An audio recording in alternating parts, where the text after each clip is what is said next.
crest. We can't Yeah. even thump. No, Yeah, something like that. Look like that even when they're full grown. True. Especially Polish dwarves. I know nothing about actual rabbits, so, you know, you're the expert. The full-grown Polish dwarves are about this big. Oh my gosh, that is so cute! So I love that! I used to work or volunteer at a rabbit adoption place. Oh, that is so cute! I had this curse/blessing where every bunny I fell in love with got adopted right after I fell in love with it. Oh, that's kind of sad. But yeah. Since we're getting all this information about you, how about your name and pronouns? I was gonna say, sounds like someone has soft volunteered to continue the introductions, if I do say so myself. I'm Deanna. I use she, her pronouns. Favorite thing that happened to me this week? Honestly, it's been kind of a crappy week. But we did get awarded our quite a bit of money from my ex-husband, so that was nice. We won't see a cent of it, but it's a smack on the wrist for him bugging me so much. And animal, giant hedgehog just sounds too fun.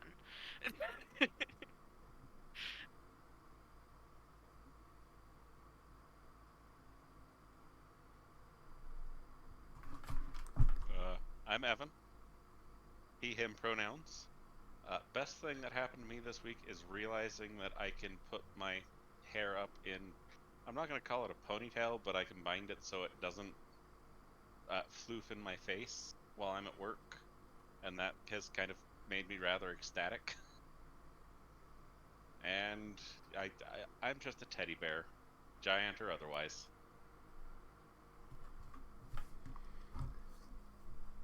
Okay, so I'm Mike, or Asa. Honestly, more used to Asa than Mike. He, him pronouns. Favorite thing that happened this week, waking up, snapping out of it, and actually taking a shower for the first time in like 2 months.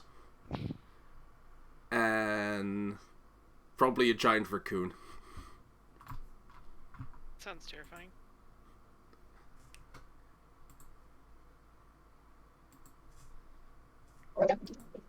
I'm Aiden. He, him. The guy who's driving. Because I can't schedule things. My favorite thing that happened this week, on Sunday, I started one of the best damn adventures I've ever created for my game that I DM. They're currently, instead of trying to solve a murder mystery, they're trying to prevent a rival party from solving the murder mystery. And they are beyond invested, and that, I don't know, it was very complimenting as a DM about how, just hearing how much they hate the rival party that I've made as mirrors to them. So that was a complimenting thing. And I like the idea of being like an otter, like the size of a car, just wreaking havoc. That'd be dope. That'd be a good life. That'd be terrifying. Car-sized otter? It'd be terrifying for everyone but the otter.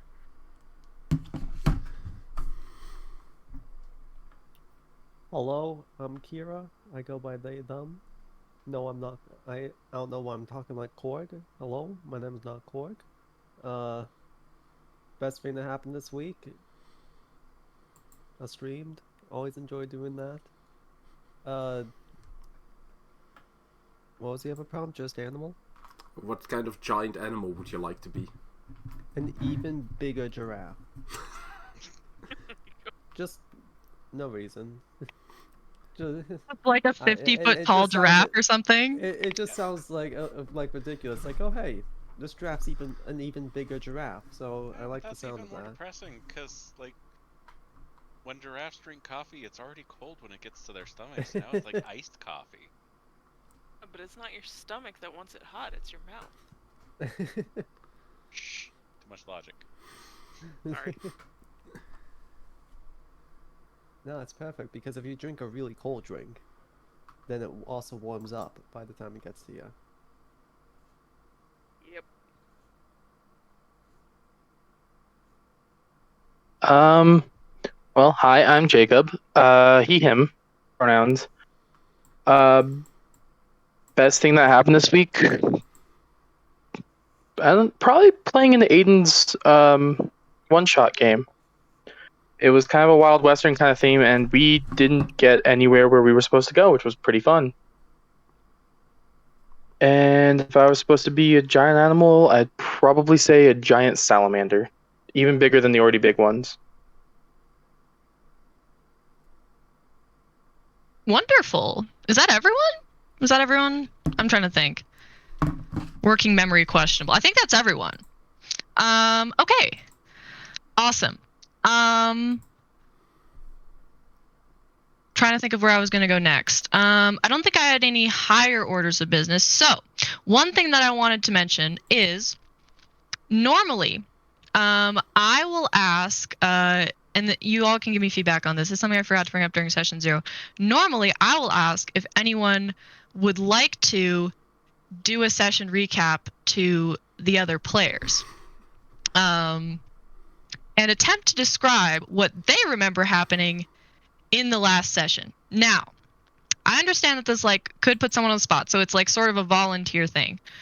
Otherwise, I can give session recaps, but hear me out. What's the fun in that? Especially because then it encourages you to remember what happened last time. Thoughts and opinions? This sounds like a trap. This sounds It is like not a trap. This sounds like people need to watch the Sounds VOD of fun. last week. Need to watch what? The VOD of last stream. Give me more views. True. Twitch.tv we do have /SRBond. bots. But in all seriousness, is everyone hell to the no, or is anyone that sounds fun, I'd try it? That sounds fun. Okay. I mostly remember that I lost Can you money. repeat? Can you Yeah, you repeat did. that? Basically, I didn't quite- Milo asked whether or not she or they should do the recap of last week, or if one of the party members should do the recap of not last week but last session. I'm fine with whatever. I'm indifferent. Honestly, I just want the views, so I say party members. All right. So, feel free to take notes. So I will say then, up to y'all. Would one of y'all like to attempt, who is here, to do the session recap from next time? Now, the only thing that I will say is, so the other part that I have to tell you guys is, how do I put this? There are very few instances where I'm going to railroad you.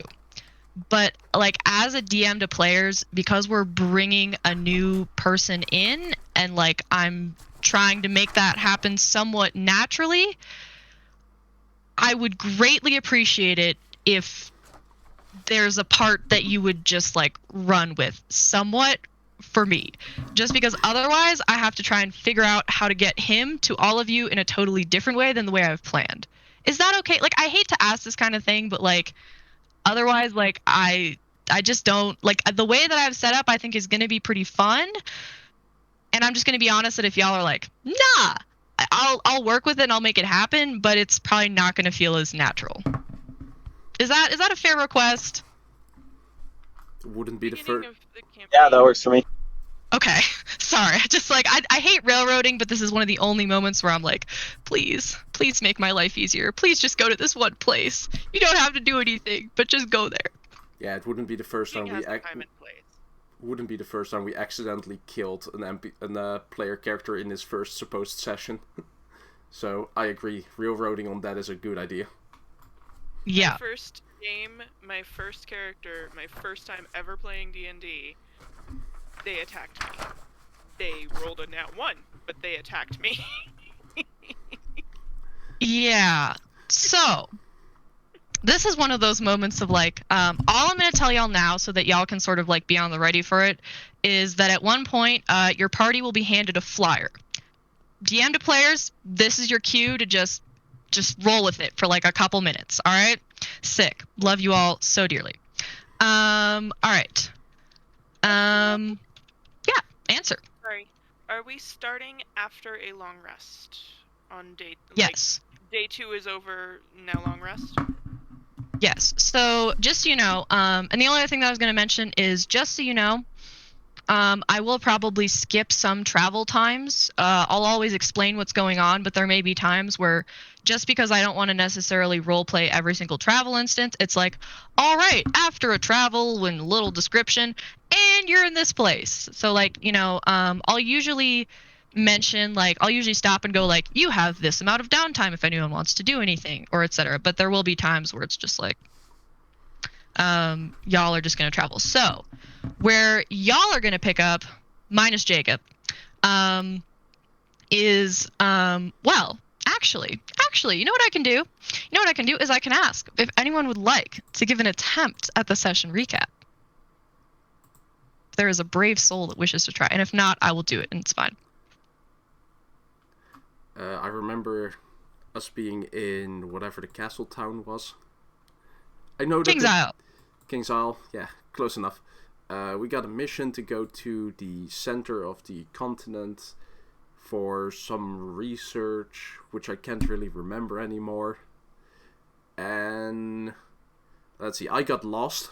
I got led by a robe to a shop that sold me shitty rations and salt. And let's see, I think at least one of you or two of you went instantly to the boat that was gonna take us to the continent. And All but me. 3, close enough. And and Diana's character went and did some research in the library. And we ended with us all boarding the ship, gambling, and traveling. It's Deanna, just to be clear. Yeah, the machines. There's a machine that is being weird about gravity on the islands. Like gravity, some things are heavier than they're supposed to be, and some things are lighter, like in localized spurts on the islands. Yes, that is approximately correct. I will admit, I have not watched the VOD back from the last session, and I think that there are some details that ended up differing a little bit. So, likely what I'm going to do is essentially give you all like some sort of written report that you would have gotten with the pouches. I hope that's not too weird. That's a realistic thing of, I want to make sure I got the details of what I said to you guys right, which I have to watch back the VOD for. TLDR, that's basically it. One of the important things you all would have received, you should have 50 gold apiece, first of all, as essentially like a starter fund, grant, those are English words, for essentially accepting like the charter. The commission fee. Thank you. That's a good word. Thanks. And one other important piece is you all may remember, and you can feel free to reference the images and names that are posted. You all would have received what is the, essentially, if you remember Kyberall, the chief wizard, she informed you all about this machine that I think Deanna mentioned, which, by the way, good recap overall. I've heard far worse, don't worry. Thanks, y'all. And you would have been given this circle of metal, if you recall, that has this image posted of it. Do please record whoever is keeping a hold of it. Or it may have just simply gone with you on the ship, and you all, if you have not decided yet who has it, may wish to decide who is going to be in possession of it, if that makes sense. I'll say this in advance. My character's completely stupid. Please don't bring me up as the one that's carrying it. Yeah, This I is... think we figured that much out at this point already. Yes. Ega is perhaps not the sharpest spoon in the attic, as they say. Aside from that, are there any pressing concerns and other things. I assume it's fine with you all if sometime during the next week, which I know that there's things that are written that I keep promising to deliver, that I will deliver. But essentially, I will say just it likely would have gone with you since you went to the library and met with Kyrol. Kyrol probably would have given you a report that truthfully I don't have for you all at this time, but I will probably post during the coming week and y'all can either look at it outside of the session or if you want to bring it up in character, discuss it next session. Is that Gucci with y'all? Sounds like a plan. I think so. Awesome.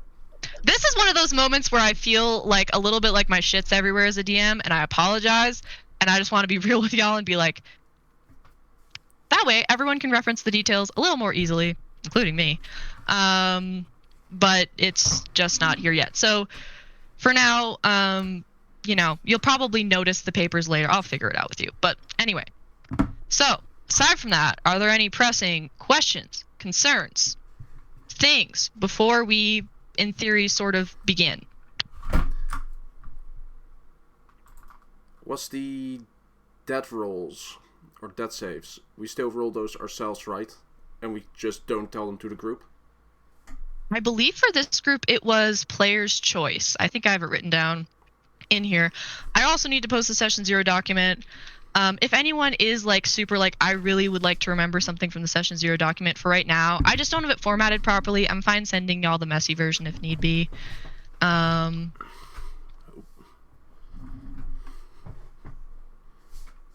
if anyone has questions for now, just let me know. I think it was sort of an individual choice. Yeah, so we decided it's individual choice, but we are doing secret death saves, so don't disclose your death save rolls to the party. Currently, I have it down as I'm rolling for Evan and Deanna and Kira. Does that sound correct to everyone? Yeah, because I know for sure that I didn't want to let people roll for me, because it has cost me characters before. Yeah. Jacob, do you have a preference so I can write it down? Personally, I think I would rather roll my own death saves. Just for the same reason as Asa, as I've lost characters before. And I don't particularly do well with the scariness of, oh no, will my character survive or not? Sounds good. Awesome. Any other concerns, questions, things for the moment? All right. I will say, I said this to the last group. I will be real with y'all. I think I've sort of alluded to this. It's been a hell of a week, so just bear with me a little bit. Give me a little grace. I'll give you all as much grace as I possibly have in my little brain, and we'll have fun. Okay. Anything else? Because if not, we're gonna start D&D. All right. So, let me cue up my music. Oh, Jacob. A music bot is about to join, so if like you are like have like earbuds or a headset in, you may want to just like just in case it's super loud on your end, like give yourself a little preparation warning, whatever. Aww. Alright. You can feel free to mute the music bot. What we agreed during session 0. Okay. Yeah, it's loud. I need to turn that down. Jesus Christ. Feel free to mute the music bot or turn it down. I like music, so. All right. So, we left off last time as you all departed from the King's Isle, and after this wonderful recap, you all have been able to take long rests and exist aboard the ship during what was, I believe, a 2-day travel to the mainland, if I recall correctly. And so you all would begin as you arrive in a small port village. If you look at the Mondelune map, it is the little village icon that is to the west of Ancaster. And I can circle that for anyone if need be. But essentially, it's been a relatively uneventful travel, as I mentioned. It's been relatively smooth sailing with Jarda and the rest of the crew. So you would probably have already woken up and spent a little time aboard the ship. But Jarda would sort of probably, call to everyone, and you'd notice that the ship is getting ready to go into port. The sails are arranged accordingly, and the ship pulls up to the docks and drops an anchor. So I will ask, what would you all have probably been doing aboard the ship at this time?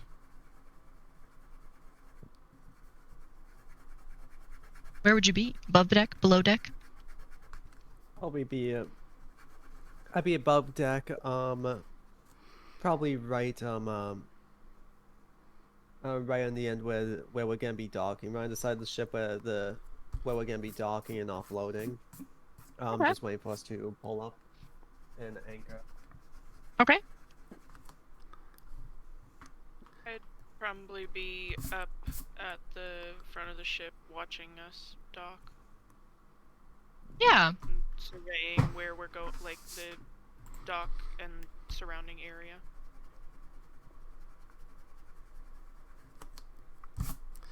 Now this might sound very stupid, but is there a crow's nest? There is a crow's nest in this ship. It's not. I will say it's not a particularly it's not. It's like less of a basket and more of like a platform. But there is like a little crow's nest area. Well, if it was a basket, I would be hiding there. Okay. But yeah, I'll just sit in the crow's nest, Okay. looking down. You'd be perched in the crow's nest. Yep, since no one else can get there when I'm sitting there, right? This is true. Let's see. And Evict, Rap. Well, what would y'all be up to? Or you don't have to tell me, just generally where you'd be in the ship.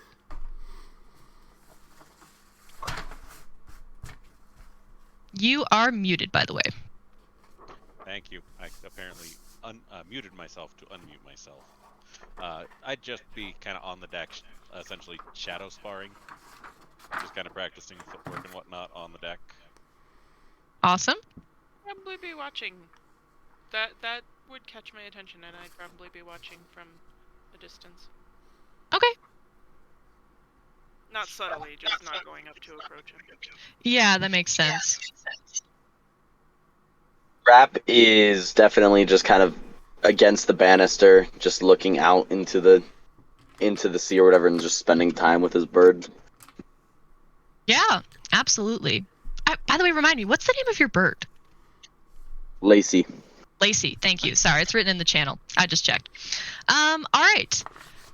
So as the ship pulls up, those of you who are currently sort of like above deck, that's a word, right? Like on the deck, on the upper deck, would see, truthfully, what seems like a nice but relatively unremarkable little village. There are a couple of other decent size ships and boats there. It's like a decent sized port. Like the docks themselves are actually pretty big. They probably have room for, at max capacity, probably about 20 or 30 like ships. But you'll notice that from what you can see, the village itself appears rather small near the end of the docks. You see a couple of older folk fishing, and you do see signs of daily life in the village, people bustling about. For those of you who are below decks, while you would not see this, you would sort of feel the movement of the ship slowing as it pulls into the docks, and eventually shuddering to a halt as the anchor is dropped. Which, for my friend in the crow's nest, roll me a little dexterity save. Of course, Dex I was saves. wondering about that. I mean, joke's on you. Dex is actually my only saving throw. And Awesome. And that's a nat 20. All right. Ega is a natural of the crow's nest. And as the ship docks, he stone cold, no movement. Actually, super comfy up there. All of you, regardless of where you are, as the ship docks, would essentially hear Jarda call out something along the lines of, all right, all of you, we're in not Marinshire, that's the wrong place, Marsmere. Make sure you unload the cargo, and for the adventurers, this is your stop, so get off or you'll be stuck as a member of the crew. Horrible contract, lasts forever. She sort of laughs jokingly, and those of you who are around would see some members of the crew essentially begin carrying boxes of cargo down onto the dock. All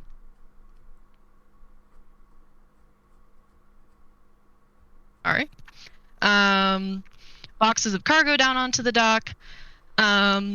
They don't really seem to be like stewarding you. Like no one's really sort of like coming to get all of you. Like, for those of you who are below decks, like if crew wander by, like, they'll sort of like be like, "Aye, that's your stop."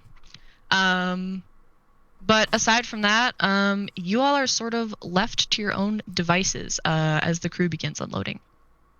So, what do you all do? I mean, I guess I'll start climbing down from the crow's nest. I'll head down towards the gangplank and hop off. I've got my pit bull with me too. Big steel pit bull. Excellent. I'll be off the ship. I'll be at the nearest post, still sort of watching the crew, see how they're managing, how they're acting in this situation, and as they're unloading the ship. Gotcha. What are you trying to notice about them in particular, if anything? Just like sort of their performance, really, like how they're performing, the sort of, I guess, professionalism of it. Yeah. Yeah, roll me, and I'm gonna say either your choice of insight or investigation. I'll give you either one of those. I got to get my dice out before. Oh no, you're good. I need my dice too. How about this? Everyone who needs to grab their dice, which includes me, grab your dice real quick. Wow, so poorly prepared, everyone. Oh my god, I know, do you right? not have a box of dice right next to your computer? That's a 17 for investigation. Awesome. Well, I want to find these. I got these like super cute. I had to shove them in a drawer to take the GRE because I had to put all my stuff away. But I got these super cute like dice that have like the like trans flag on them, and I want to find them because I want to use them. I think they're in the other drawer. Damn it! I will find these dice. But I think I'm on my headset mic, so hopefully I should still be loud and clear. With a 17, you would notice, sort of as before, that while there's a range of skill, this is quite a professional crew. You would notice that the ones that are lifting, for the most part, are lifting properly with their legs instead of their back, for example. And that none of them are, doing anything too crazy. One or two of them, as they sort of start getting done, might like load up a pipe and have like a quick smoke or something of that, but not in like a non-professional sense, sort of in the sense of like if you've ever worked in like a kitchen, like the cooks go to smoke. It's just like a thing. And overall, I mean, it's a crew that's in agreement. You can tell as always that they all sort of have a distinct deference to Jardo would probably be the right word. Oh, hi, Aiden. I don't know how to explain it other than you can sort of just like tell that like, as they're moving, like they know what they're doing, but they'll periodically sort of look to her for direction, and she's not carrying things, but rather sort of like marking off, at least what appears like what appears like what she's doing is sort of marking off boxes on some kind of like rough checklist, as they go. You could guess the boxes like most likely contain either like, how do I explain this? Almost like waste from the King's Isle, like things that can be reused, like glass bottles that may be coming back here, or just other goods that like are produced on the King's Isle. I mean, just shit basically, nothing like really important or weird. I forgot I have your like wedding favor in here with them too. Sorry, random note. Also, I have to say before I forget. Chickadee, check out these dice. I don't know if you can see it, but you can kind of see it. Look at that. It's so cute. They're shiny. It is so I cute. know. Hell yeah. It has the colors. Okay. So you have our wedding favor dice in there too? Yeah, I do. I have them in the little red bag. Cute. I mean, I'm a professional DM. Professional DM who got gifted dice as a wedding favor. I mean, that sounds right to me. Yes, I'm focused on immersion. At least you're not a dice goblin. You don't know how many sets of dice I have. It's so bad. It's so bad. But do you have 40 d6? Probably. Do you have 40 d6 because you have 40 dice sets, or because you bought a box of d6s? Because these are different ways. I bought one of those little tubes for Warhammer that had 36 d6 in it. Okay, that's not that bad. Different. I will say my You make favorite it sound thing. So impressive. No. Hey, don't make me I use know, it for right? fall damage. I'll be rolling all day. Like if I will say my want to exclude the 20 d6 I got in the one set, I think I still have more than 40 d6. That might Oh. in large part have to do with the fact that you were gifted a half-pound bag of dice, though. I stole a half-pound bag of dice. I that was you were gifted a half-pound bag of dice. Hold on. My box was Oh, amazing. okay.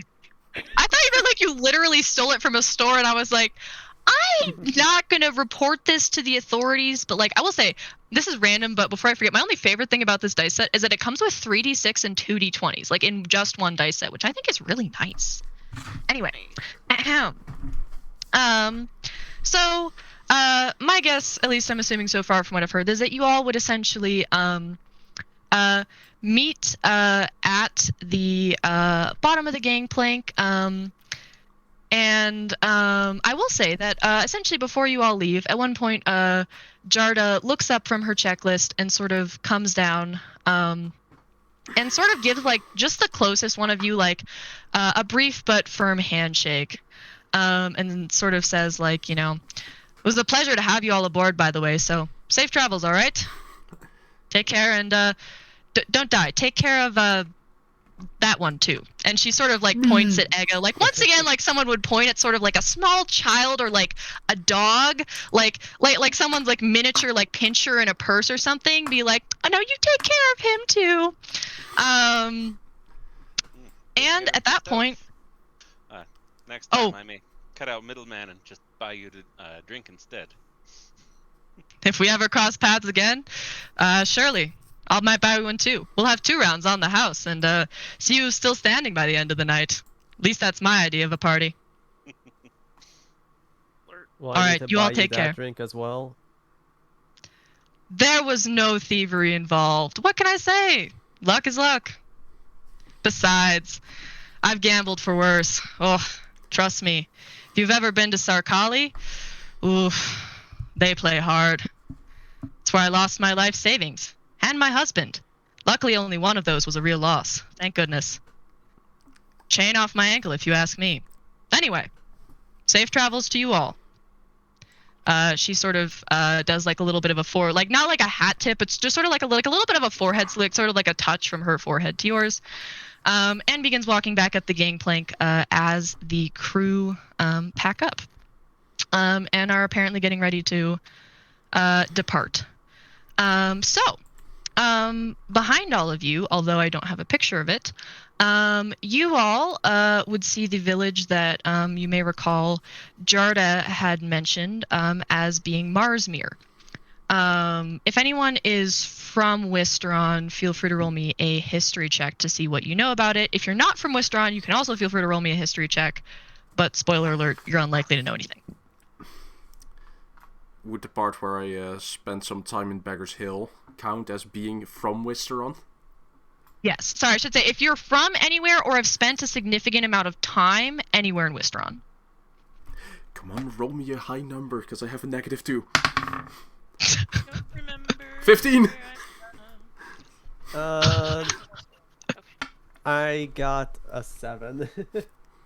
Well, I'll roll technically for the hell of it. 17 minus 2, but... Mine was 8 minus 1. That's See, I don't actually Hooray! remember The where only I'm from. the I'm two just kind of people from a wanderer. Westeron have negative history. It's okay. You guys are gonna do great. Let's get to the rates. I'm not from Wisteron, but I got a 17. I will be back in Remember just if 1 I'm from second, by the way. Westeron, but I got a 21. Okay. So I have, I think, a 7 for James, a 17 for Deanna's character. You said a 15 for Ega? Yeah. Okay. So, Ega and Evect, would know that, Marsmere is sort of like a really far arm of Ancaster.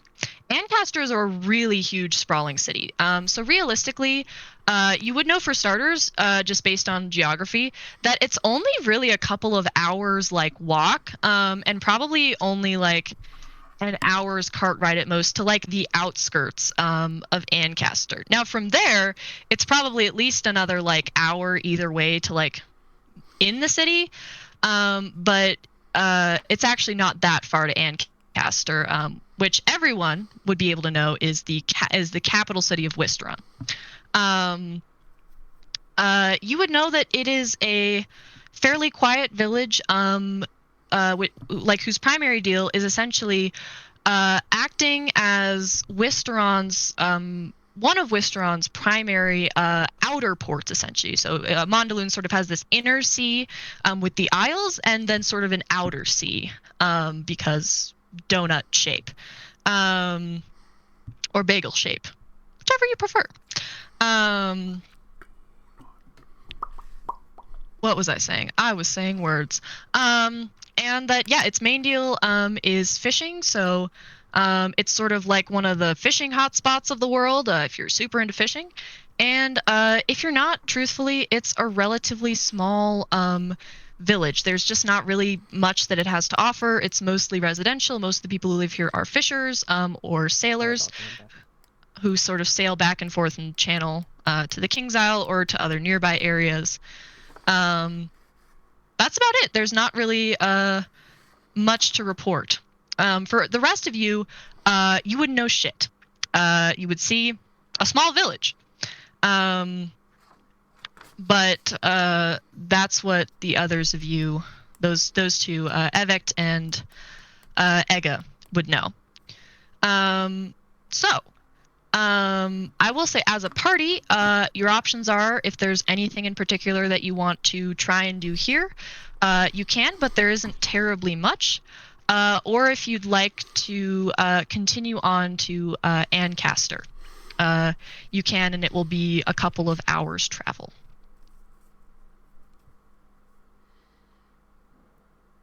I know that Rap's not got anything yet. I say we head on to Ancaster. Yeah, I've done my shopping before this. All right. I will say also, Ega would know, especially given the history check, that if there is like more shopping to be done, Ancaster is essentially like a metropolis, and that would be the place to do it. You could guess, even all of you could probably guess that like the most that you'd find here in terms of supplies would be fish. This is a great place to get fresh fish, but aside from that, there's not a lot. So unless there are any objections, the party is actually going to continue on to Ancaster.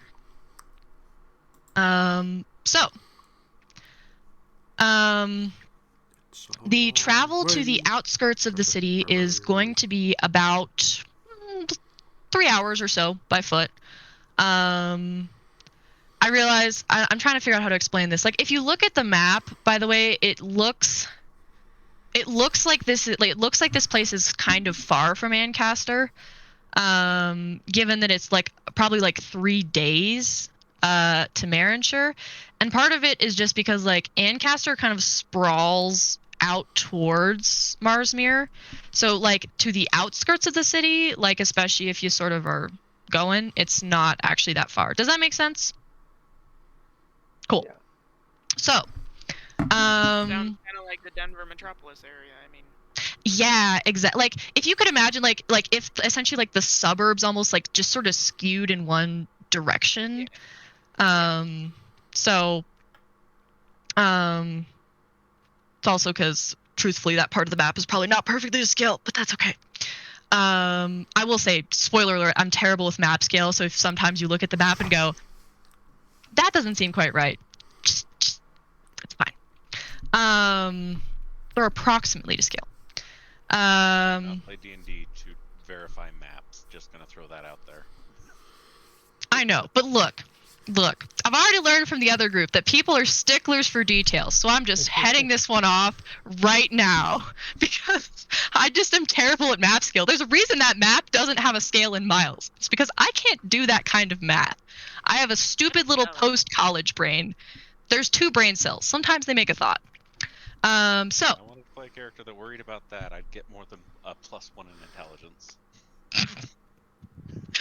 Egga be like, what's a map? I'm kidding, I'm sorry. I don't mean to pick on your character. Can I burn this? Make fire? Oh god. We're just gonna bully Egga this whole time. I feel a little bad. Not really. In character, I probably no, never mind. Let's see. I'll just roll an insight check to see if you guys are actually bullying me. Oh, okay, sure. That's a 6. I don't notice. Excellent. Perfect. But as you walk, essentially you walk through mostly sort of like a lovely, like lightly wooded area. So this isn't like dense forest. This is sort of like, if you've ever walked through like a lightly wooded area, there's sort of like some open meadows. There's also some farms that you pass through, but it's not like super like dense farmland.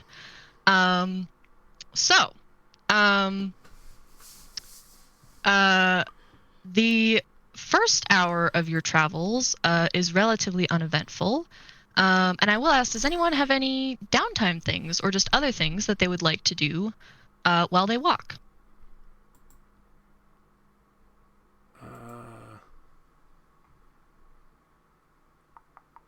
You're gonna take that as a no.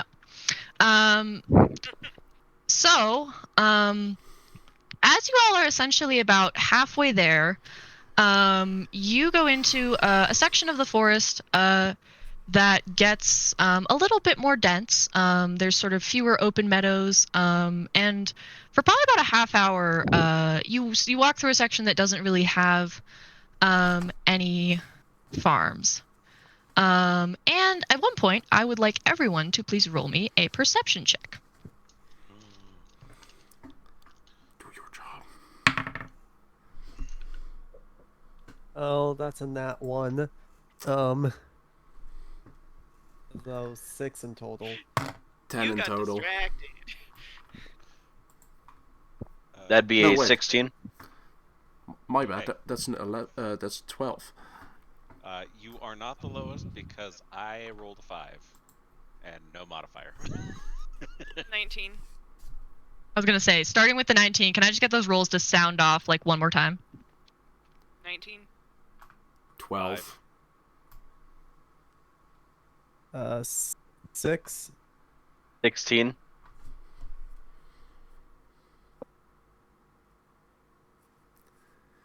Wait, what was yours? You and Mike talked at the same time. What was yours, Evan? 5. I noticed nothing. Okay, and Egga's was a 12, you said, right? Yes. All right. All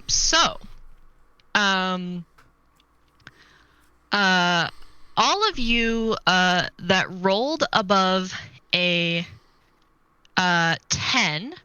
By the way, James is particularly distracted by like the prettiest leaf ever. Like it is like the most intricate, beautiful leaf that anyone has ever seen. It is engrossing. It is enrapturing. It is like a deity has given you this leaf. It's incredible. You notice nothing else. Protect that leaf. That's gonna be a plot point What is later. this smoking and can I have some? Oh my god. Oh, that's I'll have to tell you all the Crickwater story at some point. TLDR, I once had a D&D session that was entirely just like a trip. There was a cleric of Bahamut who ended up seeing images of Bahamut in his mind portrayed in, shall we say, a rather ungodly provocative, in a rather provocative fashion. As a result, Hentai Bahamut is a meme that lives on forever in my mind, even though I would like it to die.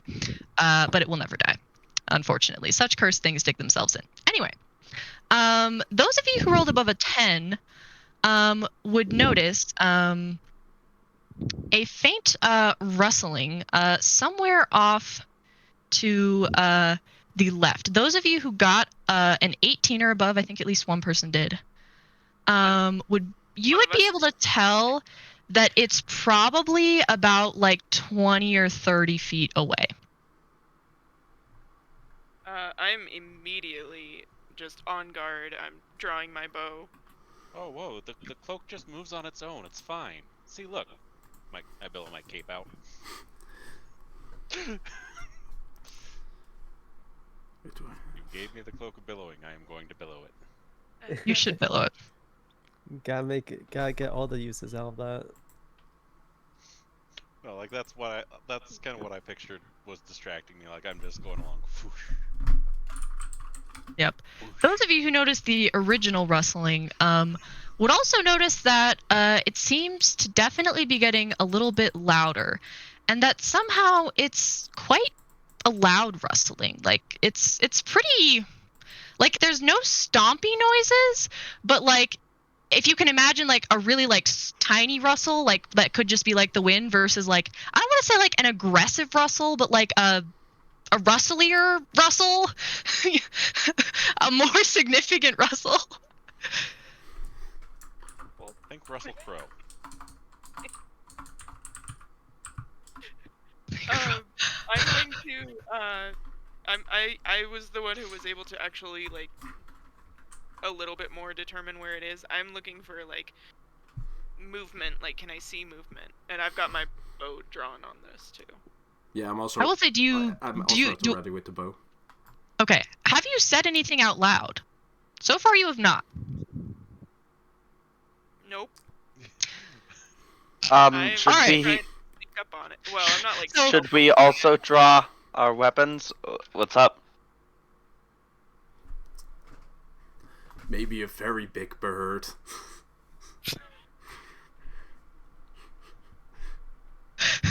Big bird. I'll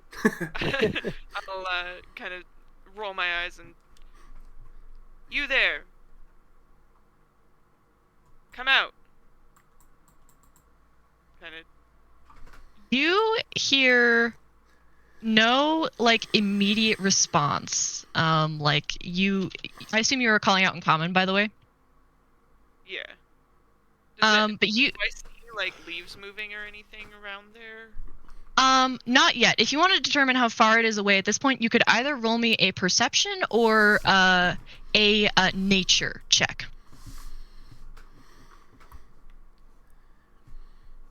Alright.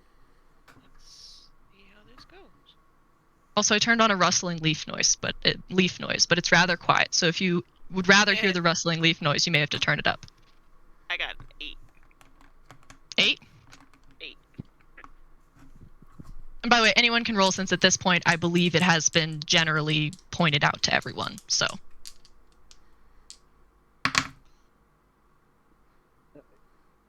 No dice, come back. It's falling back in. What exactly are we rolling for again? Sorry. If you want to see how far they are. Or essentially to sort of like try and figure out like things about the rustling noise. That would be a 22 on perception. Nice. Okay, so I have an 8, a 22. Also Any a other rolls? 22. I also have a 22. Also a perception. 22. Yeah. Awesome. Too pretty to pay attention. Perfect. So Deanna's character would not really notice this, but Rap and James would notice that at this point, the sound has gotten like very loud. Like this sounds like it's about 15 feet away. But you don't see any movement. You also notice that you don't like hear the sound of like any like rust, like you don't hear that sound of like snapping twigs or like footsteps. It's only just like a very loud sound of rustling leaves.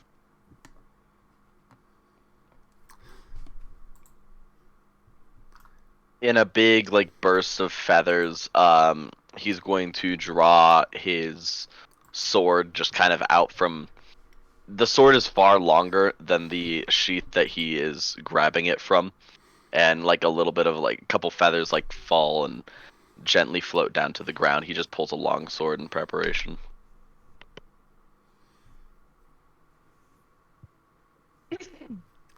I'm gonna look up because I still think it's just a big bird somewhere in a tree. I was looking for a bird. All right, so you know, you all have your weapons drawn in preparation, and the sound gets closer and louder. For those of you who know, it's probably about 10 feet away. You still don't see anything. And then, as it grows louder and louder, like it sounds like there's like a windstorm in the trees around you. The leaves, essentially like in sort of these like bushes, and like plant life to the sides of the path, part, and out hops a rabbit, a small, ordinary-looking rabbit.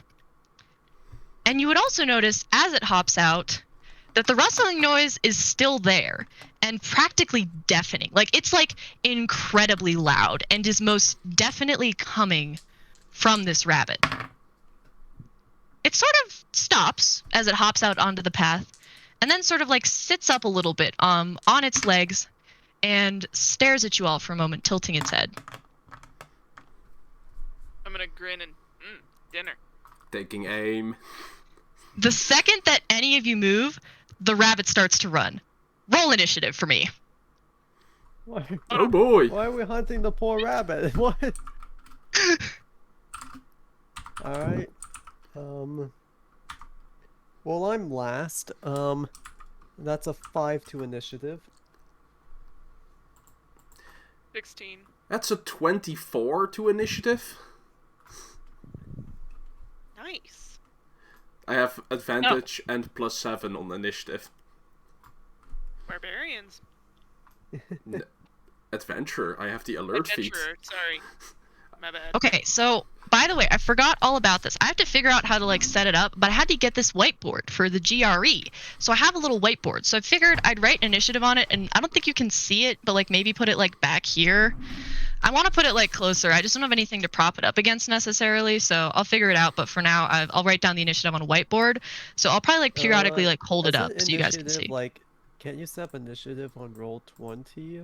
Oh my god, yeah. can you? Am I stupid? Okay, sorry. This is one of those moments where I'm not a roll 20 native. Hold on. So You can, but the issue is that you'd have to roll it in roll 20 as well. I mean, yeah, the DM. Don't you have to roll it and then edit it? The DM can add rolls themselves. Yeah, true. Yeah. But do you trust Milo with setting up initiative in roll 20? oh, ouch, but no. Namely, I don't. So I will ask, unless anyone like really strongly objects, does anyone mind if I just use the whiteboard? Cause shit, dog. Yeah, whiteboard's fine, yeah. Whatever works for you. All right. So can I please? I'm gonna ask. Did anyone roll a 20 or above? Yes. Course. What did you roll? 24. Incredible. Love that. Ba-da-ba-ba. I have to remember how to spell everyone's name. And I have to set up the music, but we'll get there. All right. Do I have anyone who's a 16 and above? Awesome. What was your roll? I said 16. Oh, 16. Sorry. And then, is anyone a 15? Awesome. If not, that is when this is going to go.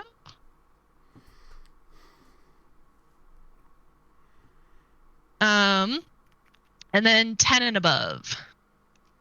10. 10? Okay. Did the rest of you roll that badly on initiative? And then is it Rap and James, I'm assuming, or what are the last two? I'm a 5, yeah. I got 5 on my initiative. All right.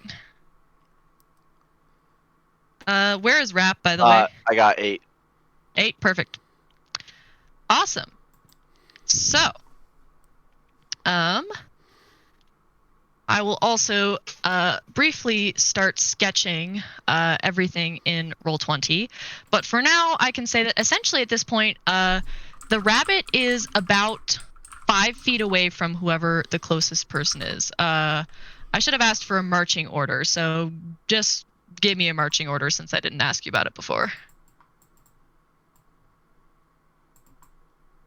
I'm probably pretty close to the front, if not at the front. Rap would probably be 2. I'd probably be probably middle, like between like the main attackers and the casters. Okay. Probably be tail end. Yeah, I'm probably last. This also makes me realize I have not set up y'all's tokens in Roll20. I am so smart. I am so incredibly smart.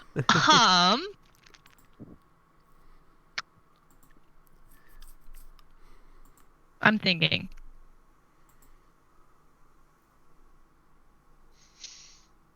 Okay, here's the thing. I don't anticipate this to be long. So, I'm just going to give you all tokens for a minute, and we'll roll with it, okay? And I will gradually set them up for realsies. Just give everyone so, an empty character sheet on Roll20 and it'll be fine. Because the empty character sheet will be enough for the token. Yes. Yes.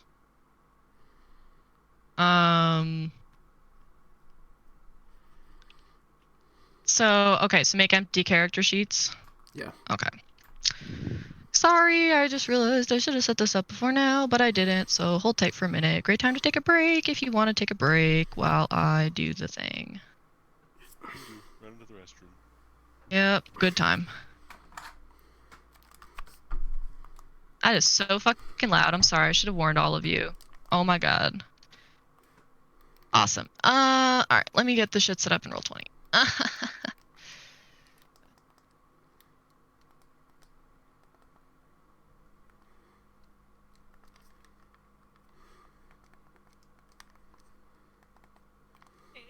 Apparently haven't figured out my spells. My bad. Sorry. No, it's okay. I'm doing this. So, okay, so making character sheets for... It says you can edit it, so does that mean you can add, like, your own picture, or do I need to add the picture? Yeah, edit means that we can add our own picture. Okay, can I ask y'all to add your own pictures if that's okay as I'm going? Is that okay? Sounds like a plan. For me. Yeah. I can do that, yeah. Sorry, yeah. It's not, my brain's going like 2 different places right now. No, it's perfectly fine. Let's see. I'm just gonna put first names for now, and then I think y'all can also edit that as needed. Sorry, I should have done this first. Thank you for your patience. Okay. Let's see. I spelled that right? Not that kind of orc. That's an ugly ass orc. That's a 3D model. Bird noises. That's a woman. Perfect. That's. I signed all those correctly. This one looks right. Should have internet on that. Okay. Yes, and save image as. Let's see, where is it? Perfect. Okay. And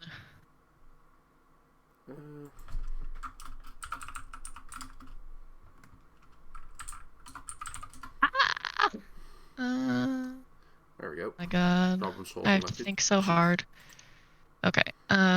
We have 4. We have 5 in this combat, right? Who am I missing? No, we have 5 and the bunny.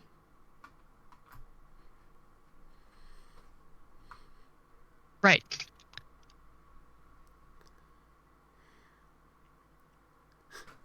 No, Quincy, this... I bet that's sarcasm. I bet. Because, I mean, she might be prepared on her side. Like, she has files, she has a whiteboard for the initiative, she has everything locally, but she forgot that we're also doing this digitally. So she has to still set up character sheets. Yeah, sorry. This is the part where I remember how to use Roll20. We So also just have physical sheets thanks, or beyond sheets. So okay. Everyone should have a character sheet that they have control of, and you fuck. also make sure that we can see them. Okay. So I have to share with I just show to everyone. You could set them to show everyone, because we can only use our own character anyway. Okay, I'm just gonna do that because that's the button that I see. So unless anyone strongly objects, then I can figure out how to show it to only you. But nah. To be annoying, but I also need a token for Glore. Oh, thank you. Thank you. Okay, let me show this to players. And then I need a token for Lacey as well, yes? Yes. Awesome. Awesome. Also, sorry, Jacob. You just hang tight. What? Is anybody else getting a massive echo from Milo right now? Oh, you need to disable go Roll20 voice settings, and you just need to disable either audio incoming or outgoing. Whether that's Milo or on your end. Nah, you can simply set it up to hear and see none on the audio and video in Roll20. That way you're for sure. That way you know for sure that you won't have an echo from anyone. Is it better? Yes. Also, Milo. Thank you. Quincy's in my chat. He's been shit talking you a bit, but he does say that if you need help with Roll20, he's willing to help. No, it's fine. I just am getting all the tokens set up, but thank you, Quincy.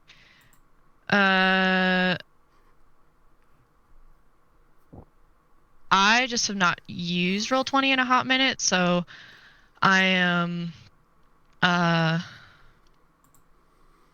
figuring out my way around once again, and then what's the name of the Pipple again? Glore. Glor. Okay, that's what I thought, but perfect. Thank you.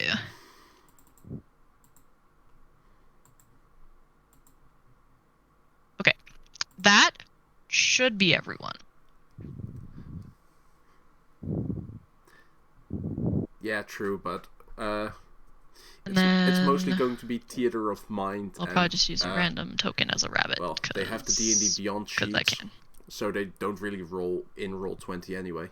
I think I'm one of the only ones that's rolling in Roll20.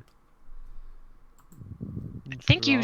Oh, do I have to manually give you? Do I have to manually give you all control of your tokens? Think so. No. If you drag them from the right onto the field, you should have control over it. Yeah, we can. Yeah, you just drag it on. Because whoever was clicking on the token on the field, that's my token.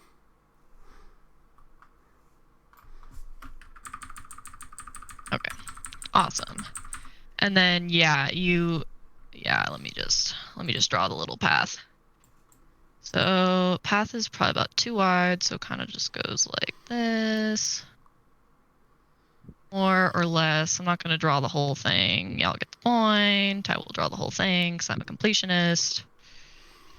And then essentially there's just like forest on either side. That's pretty thick. Oh, this time it is thick? I thought we were still in a sparse forest. No, so this forest is quite thick. So that's why part of the reason why you couldn't really see anything until it jumped out. So like there's kind of bushes right here, and then you see like trees back like from it. If you run into it, I can draw trees just, So it's integrated. What do you mean with There's integrated? trees. Because if you mean the character So- sheets, that's just because they're more used. This group is more used to the D&D Beyond sheets. Okay, so wait. I thought I could just drag a token onto the field from my end. Can I not do that? When I look at like when I look at like tokens like in my library. Can I not do that? Do I have to like do something with them? Quincy, can you answer that question? She should just be able to drag them to the field, right? I feel like yes. That's usually what I do. Yeah, I'm just confused now because it won't do it. What the what?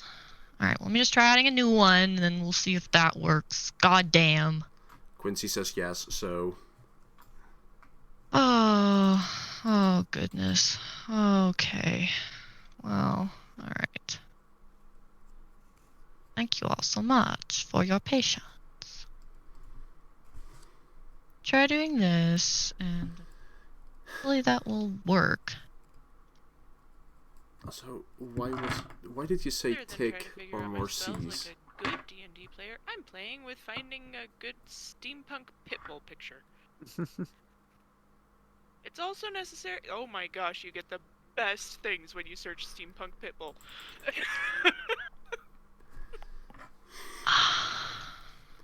I mean, I'm mostly using my physical dice, simply because Pitbulls in I like steampunk them. costumes are my new thing. This is amazing. Not what I'm looking for, but amazing.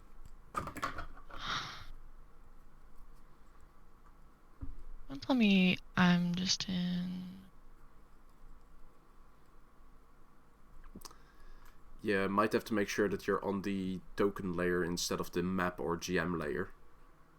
Yeah, but I am on the token layer. I just checked because I was like, is it that? Oh, No. What the fuck? okay, good to know, Quincy. So, Okay, well that worked. Okay, don't know That what is was up with adorable. that. Yes, it is supposed to be smaller, but there we go. That's a token, everybody. We did it. Yay! Insert Final Fantasy quest completion noise. Thank you.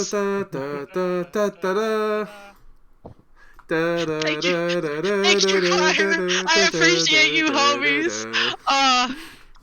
Okay. Also, apparently D&D Beyond and Roll20 have integrations, so you can use your D&D Beyond sheets.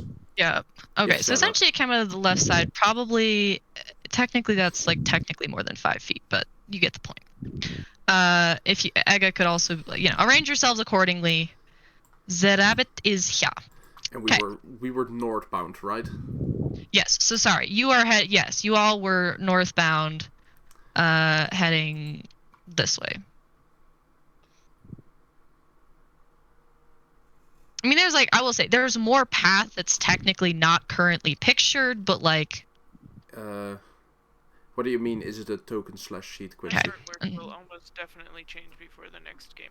But for now, Yeah. this is No what I problem. could find in Google. That's kind of That is fine. So. I did Gray Tiefling search. Yep. Really red-headed elf man. Yeah. And somehow So I got essentially, the closest, whoever's in front in the marching order, y'all said it and then I forgot, should be like, let me get my ping thing like here.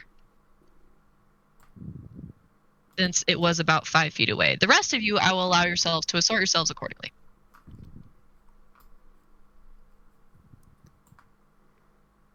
I'm still And just if no waiting on my one- I don't know how to get my token out. Oh, it's So, good. We're figuring.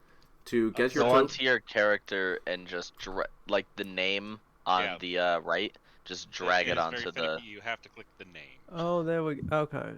I clicked the picture like 7 times. Like, why aren't you?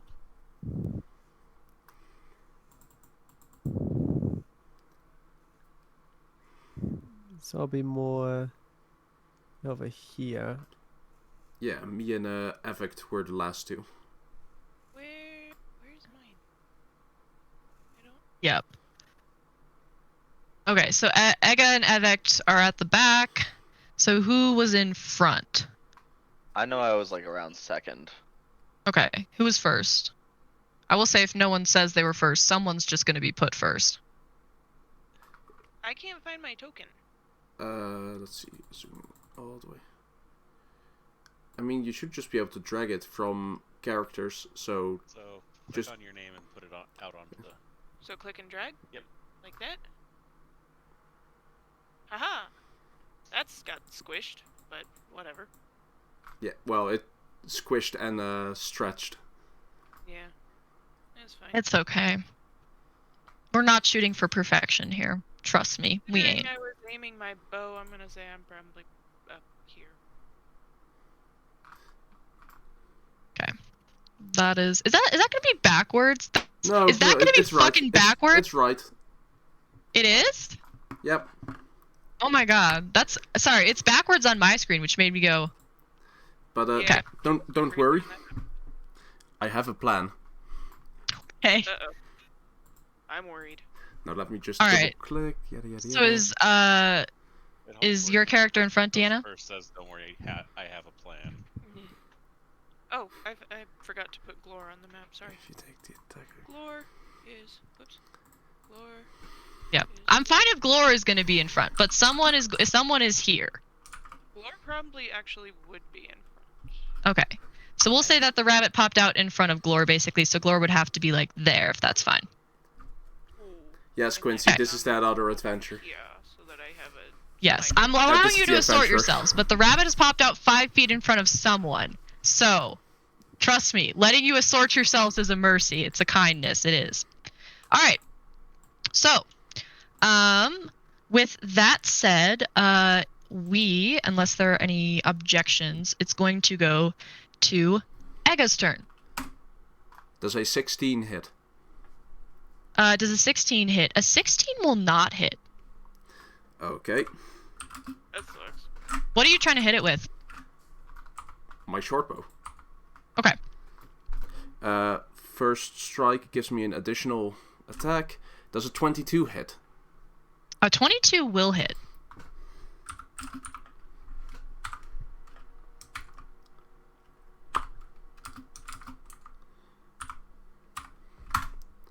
It takes 13 points of piercing damage. All right. Egga raises his short bow. The first shot misses, as the rabbit actually seems quite lithe. But the second shot hits, and nails the rabbit. And most importantly, you would note that as the arrow hits the rabbit, I think she's on her headset mic, so it's the rustling shitty noise quality mic. actually stops altogether. So essentially, like if you remember, this loud rustling noise has sort of been like mysteriously emanating from this rabbit, and suddenly it stops as you all hear a menacing growl. The rabbit sort of somehow seems to sort of like unfold. It's as if the rabbit before was like it just somehow like elongates. If you've seen the Dune movie where like it just like how do I explain this? Has anyone seen the new Dune movie? Does that make sense to anyone? Of course, no one's seen Dune. I haven't. I have an image in my head, but yeah. Yeah. So essentially, it's almost like this thing that looks like a rabbit unfolds, and it's still a rabbit, but it's about like 3 times larger, and most importantly, its eyes are glowing red. It pulls back sort of the corners of its mouth as it growls to reveal a maw of sharp teeth, and it seems angry. Is that your turn, Egga? Yeah. All right. So that will take us to Iolra. Alrighty. I'm trying to remember. I think Glor goes on my initiative, but kind of... Yeah. I'm fine just having Glor go on your initiative, unless you'd like to roll separately for Glor. Or you're saying that that's the mechanical thing. Yeah, Whichever. I think as a steel defender, Glor just is always he goes on my initiative. Okay. Tell you what, let's roll with that for now. If you do find differently, just What do let you me mean know and we'll run very it differently next time. Very American. Shoot first, ask questions later. Right now. Nope, you're good. To be fair, this character has 6 int. So Glor is going to... He saw a rabbit. He wanted to shoot it. Going to find... Sorry. New character. Who's this? Glor is going to run up and attack with a claw. The claw? Okay. Features and traits. I found Glor. He's got his own character sheet. I just want food, man. I'm a big ass orc, and I'm dumb as fuck. S rank rarity, pink rabbit meat. Let's go. Oh no, you're good. I'm just changing the music. Oh yeah, they're putting on music, but just in case I've muted the bot. So yeah, we don't get all the fancy schmancy combat sound. We just have us. I'm just gonna edit the Benny Hill team under it. Attack roll will be... Oh, actually, I forgot. Ega, roll me a perception check. Oh man.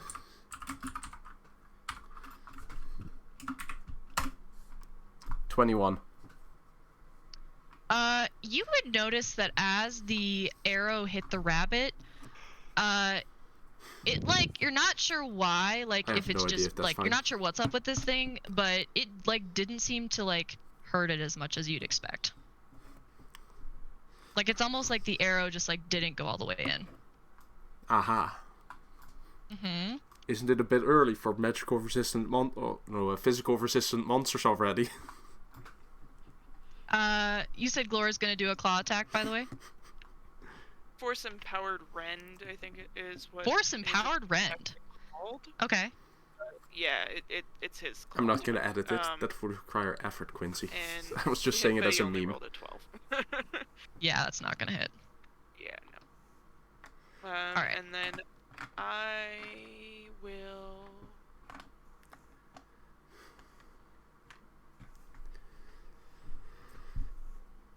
I will shoot with my bow. Okay, go for it. Not prepared to do anything else. So I think... Let's see. Apparently I was prepared That's to the Artificer's do anything. mechanical dog. Where's my Oh, bow? let me just set it to hide. This is the I'm Artificer. sorry. I thought I had this I think equipped. Rap is a warlock? Short bow. Here we go. I think he's a warlock, yeah. I have no idea what the other guy is. I roll. He's a Git Yankee, but I have no idea what class. That took a long time. 22. Never too Okay, early to 22 Come will on, hit. she's not that evil. She's not you. And so I will cause... Nice, max damage. 8. Like, Max I think damage for level. did I write it down? Yeah. Oh yeah. Roll me a perception check also. Oh, I'm Two. moderate at these. These two are this one and this one are warlocks. 21.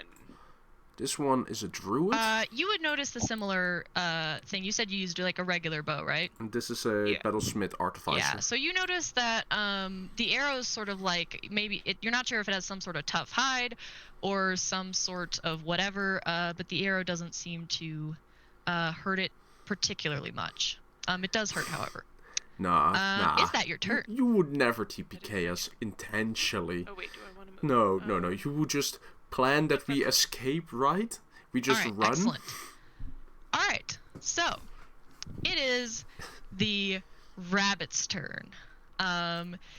So the rabbit does sort of like almost a distinctly like human motion. Like it's almost like it sort of like cracks its neck in both directions, and then lets out another low growl before it's actually going to leap forward and try to bite at Glor. So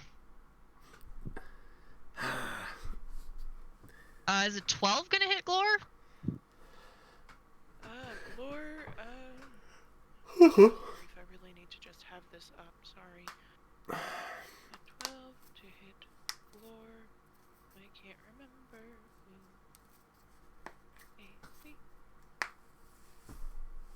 Oh, right, I didn't make use of my extra movement. It's going to Oh well. just as hard to find as anything else.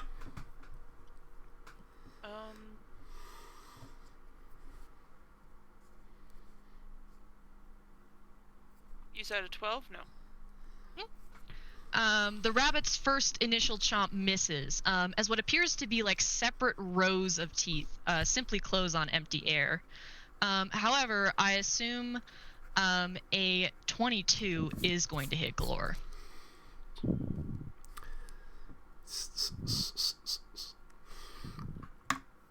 Yes. Okay.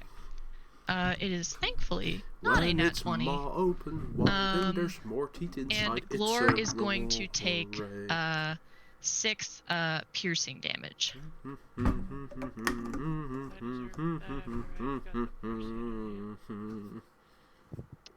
Alright. And Glor is made of metal, right? Yeah. Awesome. Alright, that's the rabbit's turn. Evict, it's your turn.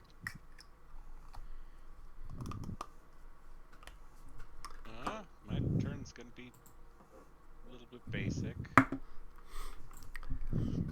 I am going to use my movement and action. Is that a more? Okay. I fucking think so. It's business. got multiple rows of Okay. teeth. And I'm gonna kind of get behind. No, I wouldn't go all the way behind. I will get next to, but that is my action to dash. Okay. But I will use my bonus action to hexblade curse him, curse the rabbit. Okay.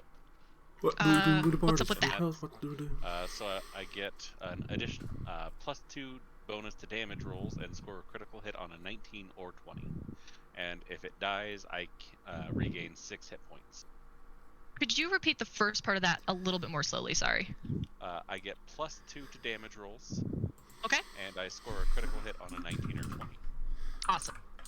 Sorry, I just needed to figure out if it was something that I needed to figure out. Cool. Nope, you're good. Just add it to your rolls. It's all good. Yep. All right. I assume that is your turn.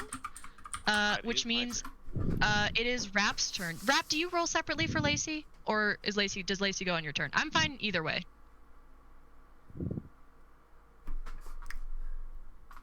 You are muted, Aiden.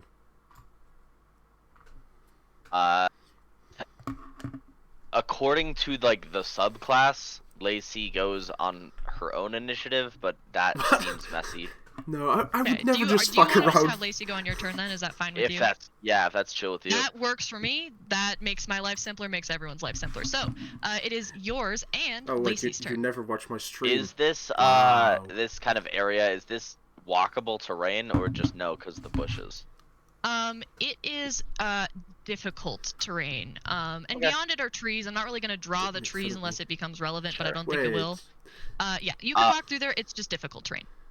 I think he's definitely going to she just thinks kind I'm of making fun of jump her. into the bushes just a little bit. And using his like sword, he's gonna basically sling a bunch of feathers out. He's casting basically Ray of Enfeeblement. Out at him.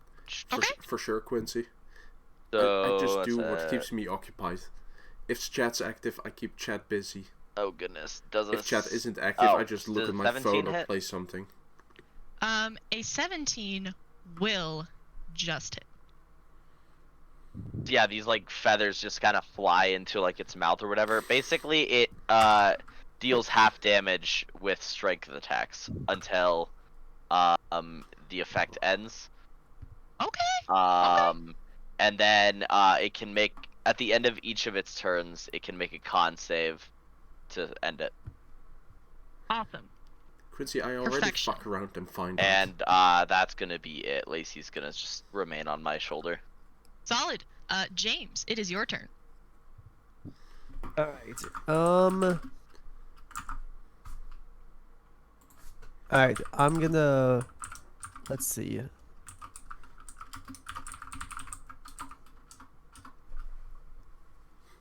Alright, I'm gonna run up... Alright, is there any way for me to get to the other side of them or get closer to them? Yeah, you can move through the bushes, so you could just move over here or behind him? I will say, if you go either here or here, either next to the left or behind the rabbit, you will get flanking, which is just the -2 to AC for the rabbit per the homebrew rules. Alright, I'm going to go right here then. Move Okay.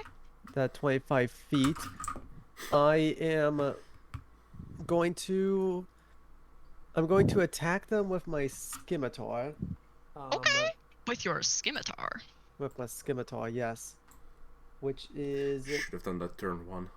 Move up. Quincy, That's homebrew. 9 to hit. A 9 will not hit, unfortunately. Okay. Then, I don't think I could do anything else then. Don't worry, Quincy. And yours, I'll just make the mobile adventurer okay. of legends going supersonic. Oh, wait, no. Okay. No, yeah, sorry. I'm thinking out loud. No, yeah, I'm good. I'm good. That's the end of my turn. All right. Let's see. Aga, it is your turn. It's your turn now. You do thing. Me move now. You move now. Use legs to walk. Very move. Over here.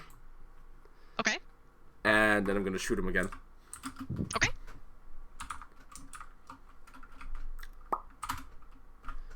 $17 to hit. A 17 will hit. 9 damage. 9 damage. Another arrow lands on this creature, and while it does not appear to be... You said 9, right? Well, it does not appear to be bloodied. It does seem to be hurting from these attacks. Gradually, if you put enough arrows in it, it will still probably die. That's the plan. At this point, there's like 3 arrows sort of sticking out of its haunches. All right. Anything else on your turn? Yeah, I'm gonna move up even further. I only used half Okay. my movement. If I shoot it from close enough, it will eventually take more damage. Oh, okay. Largest brain. Big move. brain! Big brain! His brain is just swelling out of his brain case. His brainstem is being compressed. His 17 head is just too much. Alright. It is Iolra's and... Is it Iolra? Is that how I say it? And Glor's turn. Eolra. One more time? Eolra. Eolra and Glor's turn. Alright, Glor's gonna attack again. Awesome. Why do I He have... only has one attack. Whether it's bite or claw is up in the air, but Why do I he have has one Finn attack. and Fiat I should for ask, her is name? it a magical attack? No, he's just Okay. steel. Well, actually, Proceed.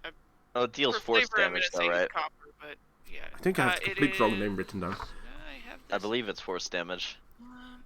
Yes, force damage. Awesome. Go for it. No. Don't Force forget that Glor is flanking, so 15 or above will count in this scenario. Yeah, no. He rolled a No worries. 3 plus. No worries. 5, I should say, I think I've specified this, but just so you all know, flanking AC is only for the flankers, so ranged attacks don't count. Just so you all know. Okay. Yeah, no, he rolled an 8. Proceed. But I am going to cast the first spell. I'm going to cast Thorn Whip, I think, if I can find it. I'm bad at screens, sorry. That's okay. I'm gonna cast Thorn Whip and lash out at the bunny. Okay, go for it. Also, Milo, since you're here, explain why I made fun of you. Or were you just saying that to Quincy? Unfortunately not, my friend. Also, I was looking up the flanking rule. Flanking gives flanked creature -2 Okay. attack from flankers. It is now the rabbit's turn. So, just to check, sorry, Did you say we what's could up? move through the bushes? Yes, sorry, they are difficult terrain, but you can move through them. Okay, I just want to get a better shot, so... Yeah. Don't want to block Forgive my this crappily drawn bushes, so they're good enough. one. Is that too far out?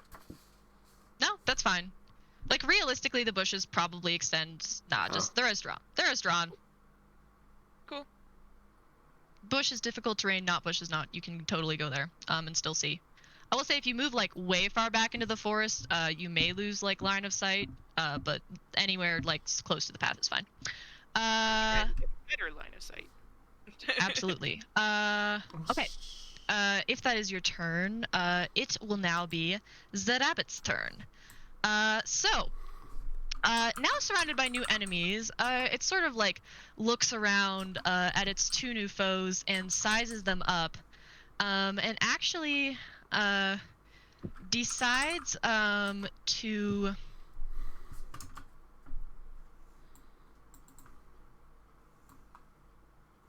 Who is this back here?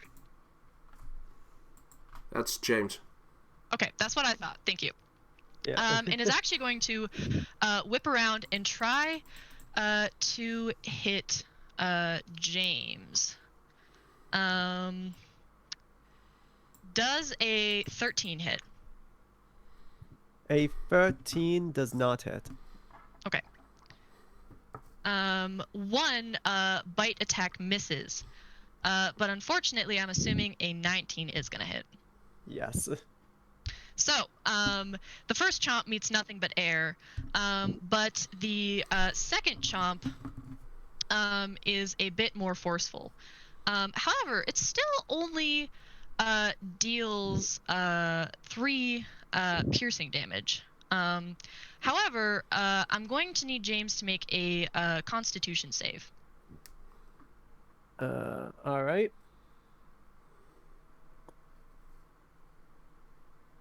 I'm not getting great rolls. A 4. That's a 6 right now. A 6 on con save. So I will tell you that a 6 does not save.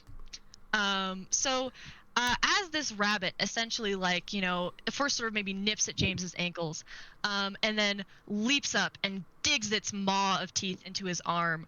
And while the teeth are too small to do any real damage at first, as the rabbit sort of takes a little chunk of flesh with it and drops back to the ground, James notices that blood begins running down his arm. And he's going to take an additional damage from that. 1 additional damage, or 1 additional damage this okay. turn. Way to put him at ease, Milo. Well, I'm sure that makes you feel so much better. Don't even worry about it. You'll be just fine. All Be right, that is its fine. turn, however. So it is going to be Evic's turn. Oh, she doesn't have a compendium set up. I think you're muted again, Avict.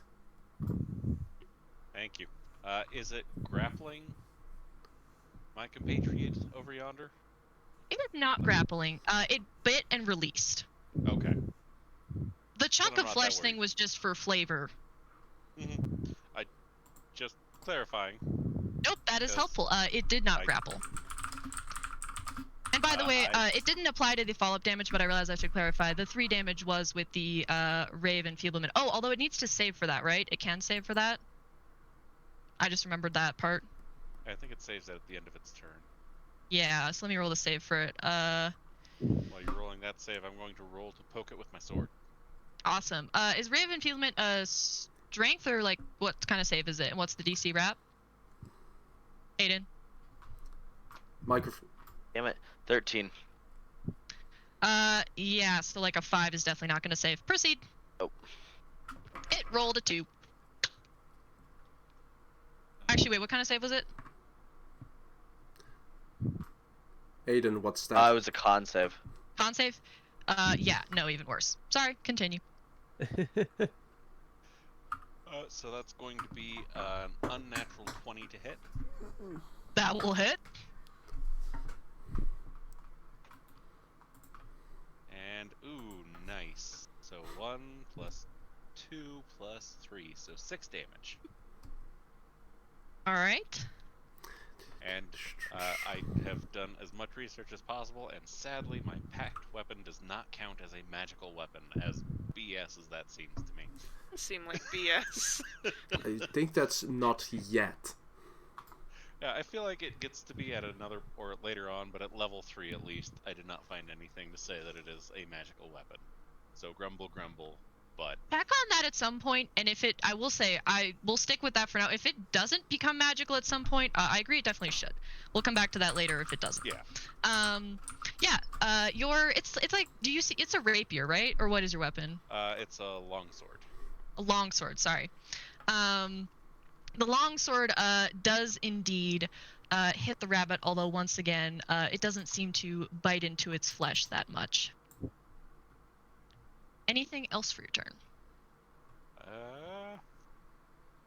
No. All of my bonus actions are spells, so No problem. I will not do anything else. All right, Rap and Lacey, it is your turn. I think it's a Rap what's it called? is going to. I guess he's probably just gonna Eldritch Blast him. Okay, Simple, sounds easy. good. That is going to be 19 to hit. That will Plus hit. 5 is really coming in clutch here. Yeah, I know already. It's one of your evocation things. That's 5 points of force damage. 5 points of force damage. Yes. All right. Your And invocations, again, that's all. Lacey's just kind of chilling. Awesome. You do all, by the way, the combined effects of your attacks do seem to be wearing the rabbit down. It's sort of slowly, like, you can see it breathing heavier. Blood is beginning to seep out from it. And you can sort of see a growing look of desperation in its eyes. James, it is your turn. Alright. Improved back weapon. Once again, I'm gonna try to attack with the scimitar. Okay. Let's see. So any level, You can do back it. of the I'm blade. believing you. Got That's a this. Got this, buddy. 17 to hit. That will hit. Okay. And then let me. Oh, there we go. And then that'll be 7. That'll be 7 slashing damage. 7 slashing damage. All right. So, as this blow lands, the rabbit recoils slightly, and you all may note that the rabbit is now bloodied. Proceed if you have anything else. That will again be the end of my turn. All right. Ega, it's back to you. So I'm going to surprise shoot it again. You do that.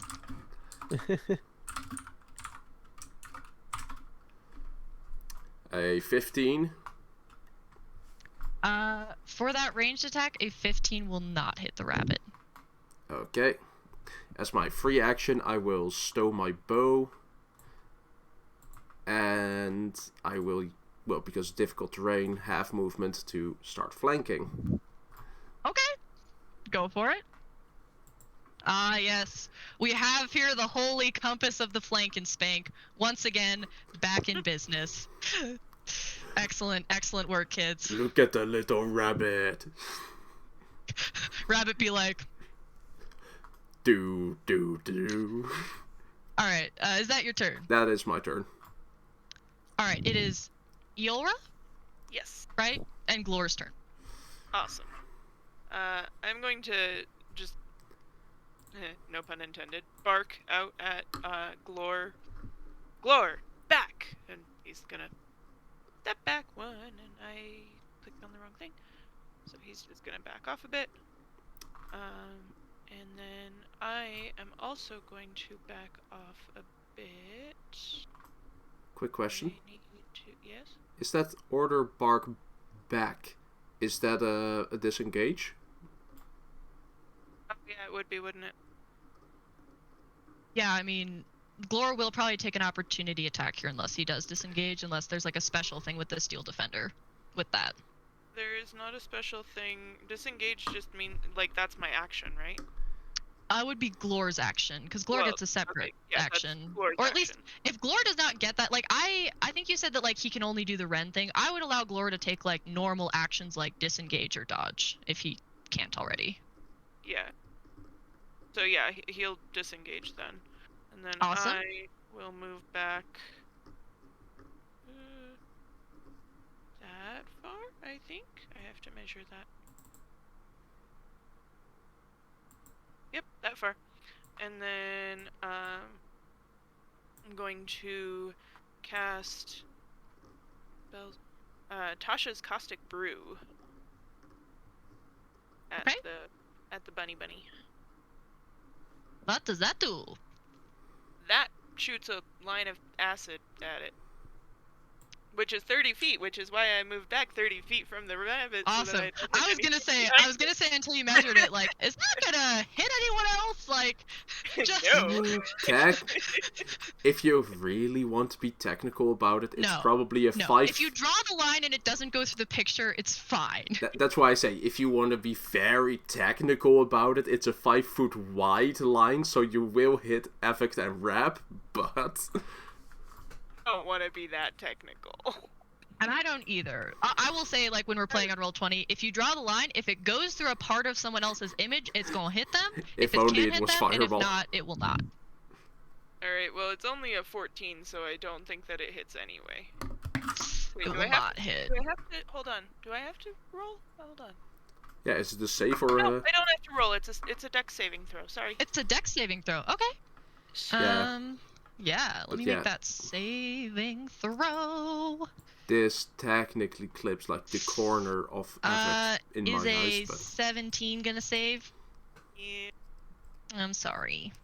that's okay. I'll try again. Okay. Is that your turn, or do you have something else? Let me make sure it doesn't take... It does not take half. That is my turn. Alright. It is, once again, the rabbit's turn. And by the way, on the rabbit's turn, James, make me another Constitution save. While you're doing that, the rabbit, once again, sort of surrounded, sort of spins around, and is this time going to try and snap at Evect? Jesus. Okay. Yeah, that's... I got a 21.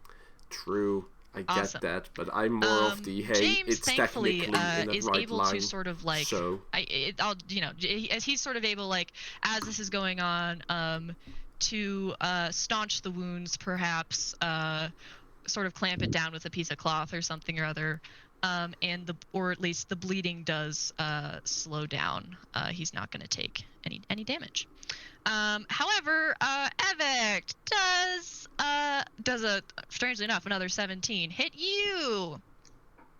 It would, but then a mystical bubble of mist surrounds me as I cast shield. Nice.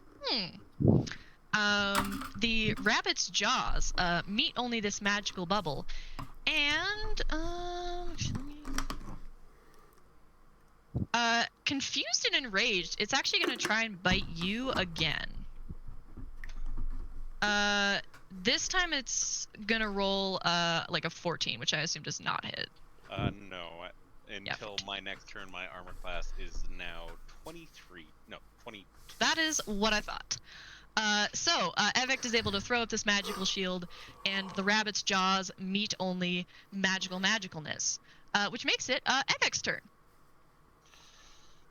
Magicalness.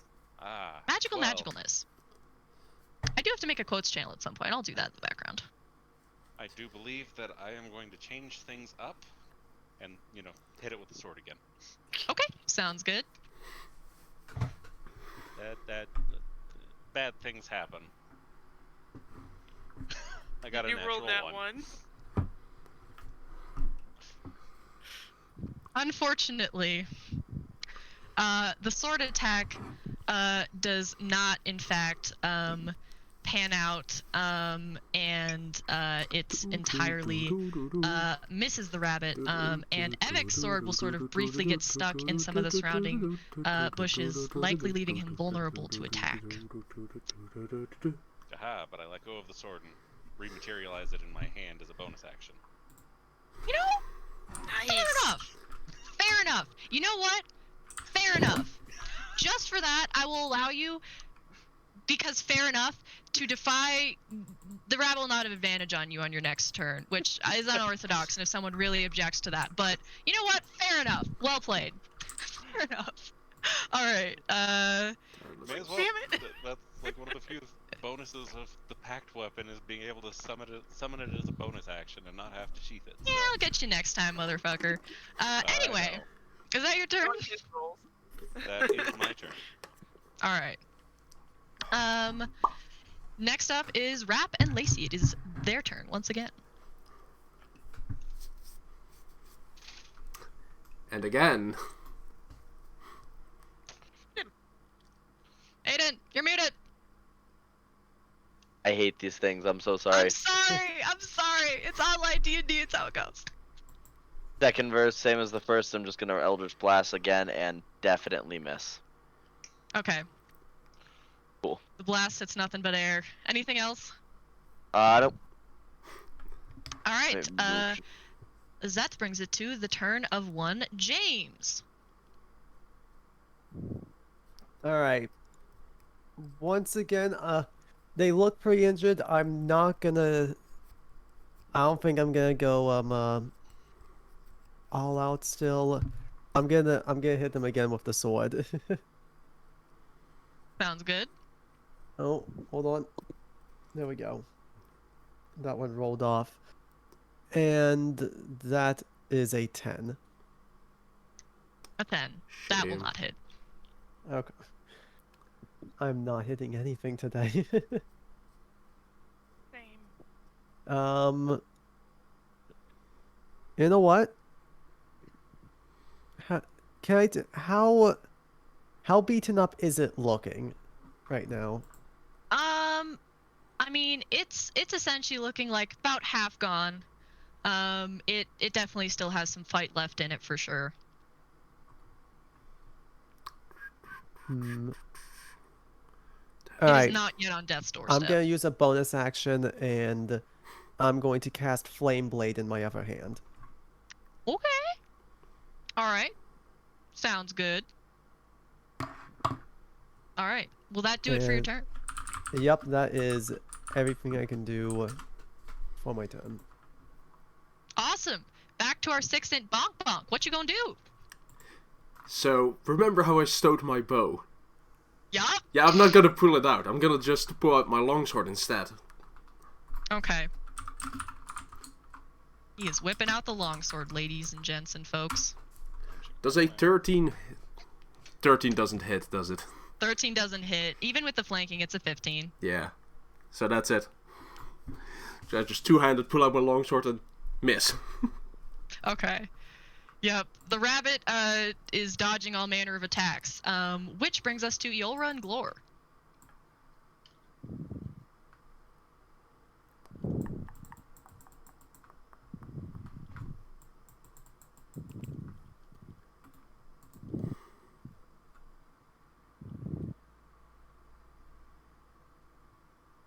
Sorry. I'm gonna try the acid. No, I'm not, because there's a dude there. Dice really saying fuck those guys. I Damn it. already switched. Crap. Hmm. And I don't see a way to get. Key party members being in the way of you just, nuking a whole forest. What a shame. Just the worst. I mean, I am an orc. I am going to 6'6". move I could just use one hand, but I like two-handing weapons. It makes the numbers go biggly wiggly. the wrong thing again. Gonna move over here. Gonna command Lord to move over here. And assuming that's 30 feet, I am going to try the acid thing again. I need to make sure. Go for it. Rip, I'm rip, gonna do James. one back, but it's not. What?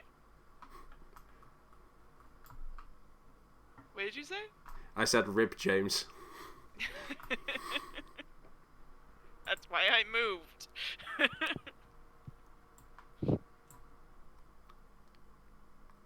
That's right. I don't have to roll for that. He needs to roll. He needs to roll Okay. saving Oh, throw. me forgot to. Okay. That's an 11 save? No. So he's covered in acid, so he takes 2d4 acid damage at the start of each of its turns. Okay, wonderful. So I will roll for those, or do you roll for those? You roll for them. Okay. And I don't think that's... Yeah, that starts on its next turn. Okay. Does it save at all Does it on its save? turns? Is it save or Or suck, the- or is it No, action it or has something? to scrape or wash the acid off. Interesting. All right. Huh. Cool. I mean, considering nothing happens if you save initially, I think that is fair. Yeah.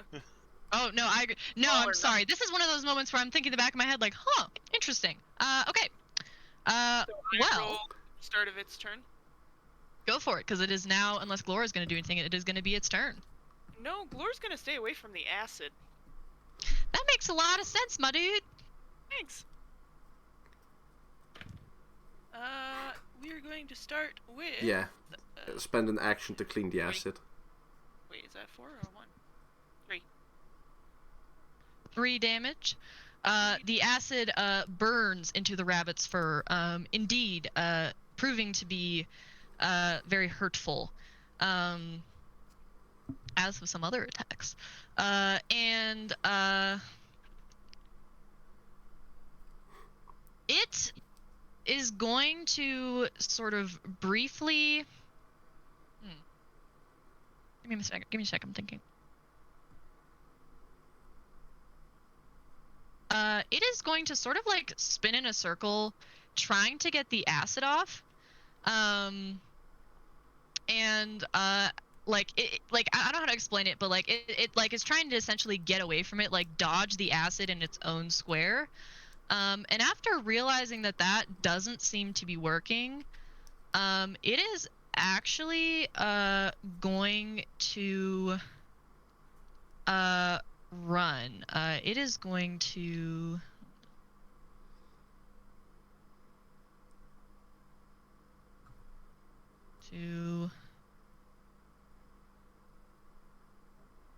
it is going to bolt down the path, and it is going to take the disengage action as it goes. Ooh. That is going to be the rabbit's turn. All right, Evict, it's your turn.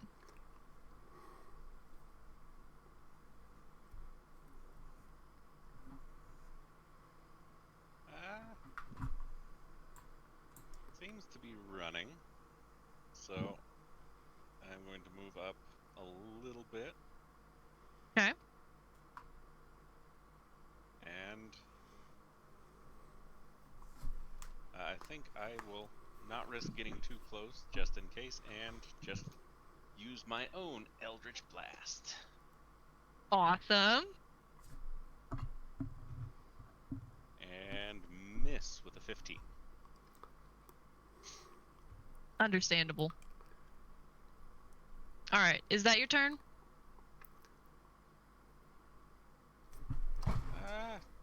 Since that didn't seem like it was effective, I will, because I think, yeah, I can get enough movement to get up next to it.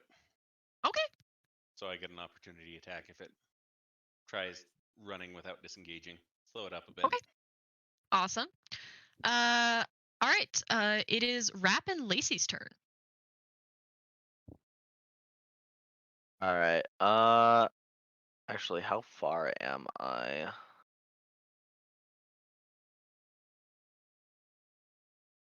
Oh yeah, I can make it.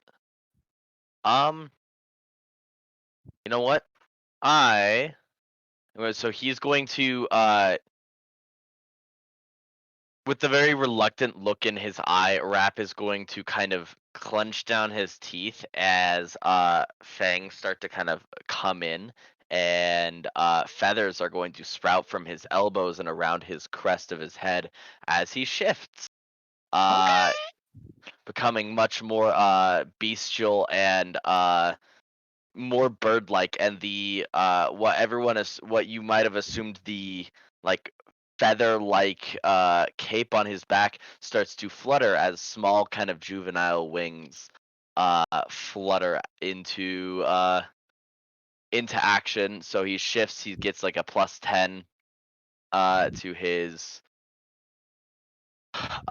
speed, and he is going to basically sprint towards him, jumping full on two-hand down on the longsword. Okay. That's a natural one. Mmm. Natural Oh one, well, not do so good. does not do so good, but it was a neat scene anyway. So It was a whatever. neat scene. It was excellent. He's still learning. He He's still is. getting used to his transformations. While the attack did miss, and he's a bit vulnerable, he did look majestic as fuck. All right. Anything else for you? Nope. All right. James, it is your turn.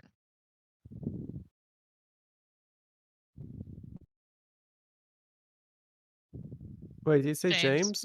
Yeah, Oh. I'm sorry. I pronounced that weird It because didn't click for Blair. me. Okay. Nope, it didn't because I said it weird. James. All right. All right. Why'd they have to disengage like that? I love how No nobody- sentinel. I love how it hasn't occurred to anybody to just let it go. Like, nope, we are killing this No, thing. we gotta get it now. We Murder gotta get it. hobo. You expended your precious acid on it. It has to Okay. die now. True. Oh yeah, this thing's gonna be so tasty. Right This with the thing's good. acid. You know what? You know what? This thing's gonna take up all my second level slots. This thing. I'm gonna cast Misty Step. I'm catching this thing now. I'm Okay. determined. I'm gonna Misty Alright. Step right in front of them. Okay. And then I'm going to use, since that's a bonus action, I'm going to attack with well, I just want to make sure I can do this. Okay. I am going to make an attack with my flame blade. Okay, sounds good. And do you have Oh my, flanking? You do. it's 8 to hit. God damn it. And 8 does not hit. What's going on? I With the acid, because I was rolling shit, and it was the rabbit's turn to roll shit. Oh, level combat, go! Yeah, I actually switched dice partway through because the rabbit was rolling too high to hit you all. Not gonna lie, y'all were rolling too low to hit the rabbit. So far the dice switch has helped, I think. Proceed. I can't do anything else. All right, That's the no end of my problem. turn. Aga, it's your turn. So I'm gonna do what's called a pro gamer move. Okay. I don't have the action economy to actually sheet and draw. So what Okay. I'm doing is I drop my sword, and Okay. then I shoot the rabbit. Okay.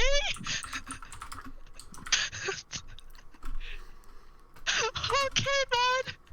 And I miss. Okay. So, So in my panic, I just drop my sword, draw my bow, and shoot. and utterly misses the rabbit. Is that Aga's turn? Yeah, that's Aga's turn. Investigation check Oh my to God. find your sword again. Okay, it's Eora and Glor's turn.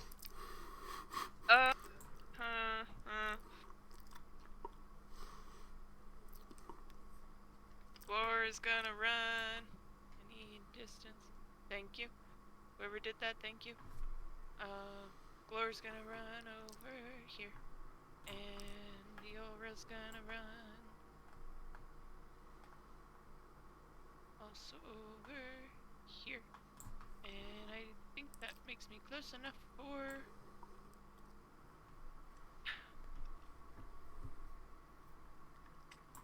I'll use Thorn Whip.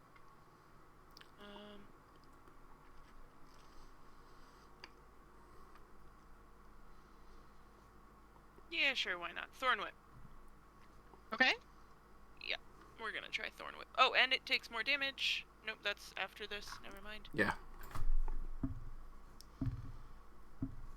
Do do do do do do. What was the music? It was cocked. Hang on. That would be a cock. 19. A 19 will hit. Landed on top of all my other dice. This is a bouncy die. But 19. So that means that it takes 1d6. Where's my d6? Sorry, sex jokes are a part of this campaign. If you Yeah, I know. despise sex jokes, you should leave now. It's not the place for you. Yeah, no, we're good. They're welcome. But yes, 19 hits. 5 damage. All right. You all are slowly but surely chipping away at this rabbit. That indeed does seem to hurt it.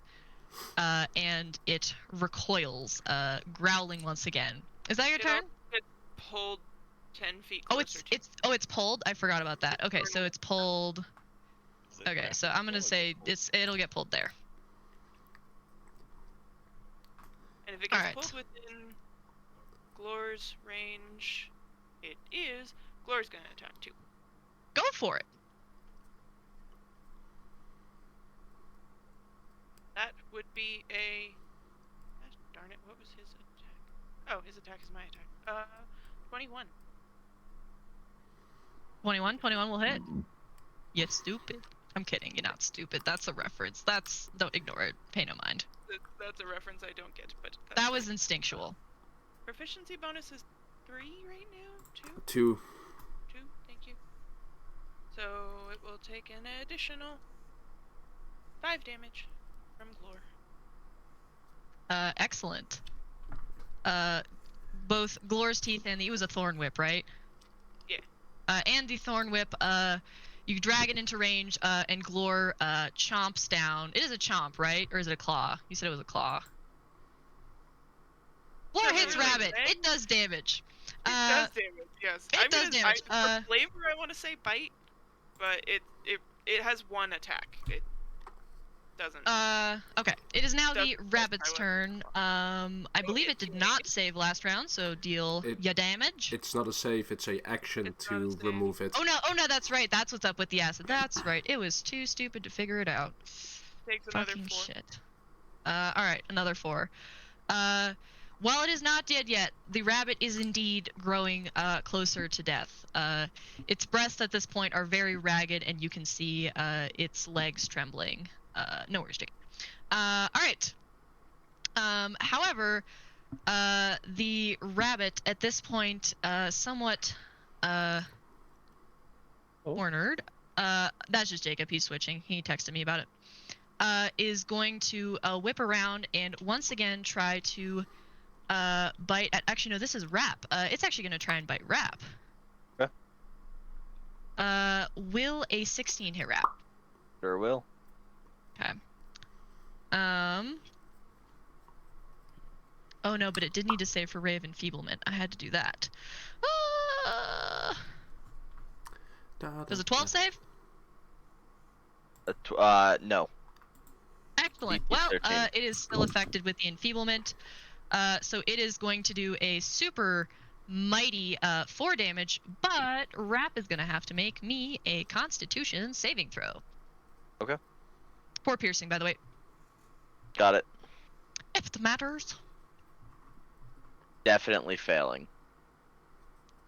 With a 6. A 6 will Sorry, not 7. save. Yeah. A 7 Figured. will also not save, my unfortunate friend. Figured. So same deal. So the rabbit is sort of attracted by this bright flash of feathers, and you see almost a predatory gleam in its eyes, as it sort of takes a little chunk out of Rap's thigh. And once again, its mauve sharp teeth does damage, and Rap is going to take an additional 1 damage as blood begins running down his leg. In whatever color Rap's blood is. I actually have no idea. Blood. Good question. You think I on think that. You he's think just on that. red-blooded. Makes sense. I mean, I don't actually know like what color birds' blood are or whatever. That's overthinking. Blood. And then it is actually going to try and bite Rap one more time, but I'm assuming miss with a 10. Yes. All right. Luckily, its second bite meets nothing but air. Evict, it is your turn. All right. Well, I suppose I should actually get close enough to hit it before I say I'm going to try hitting it.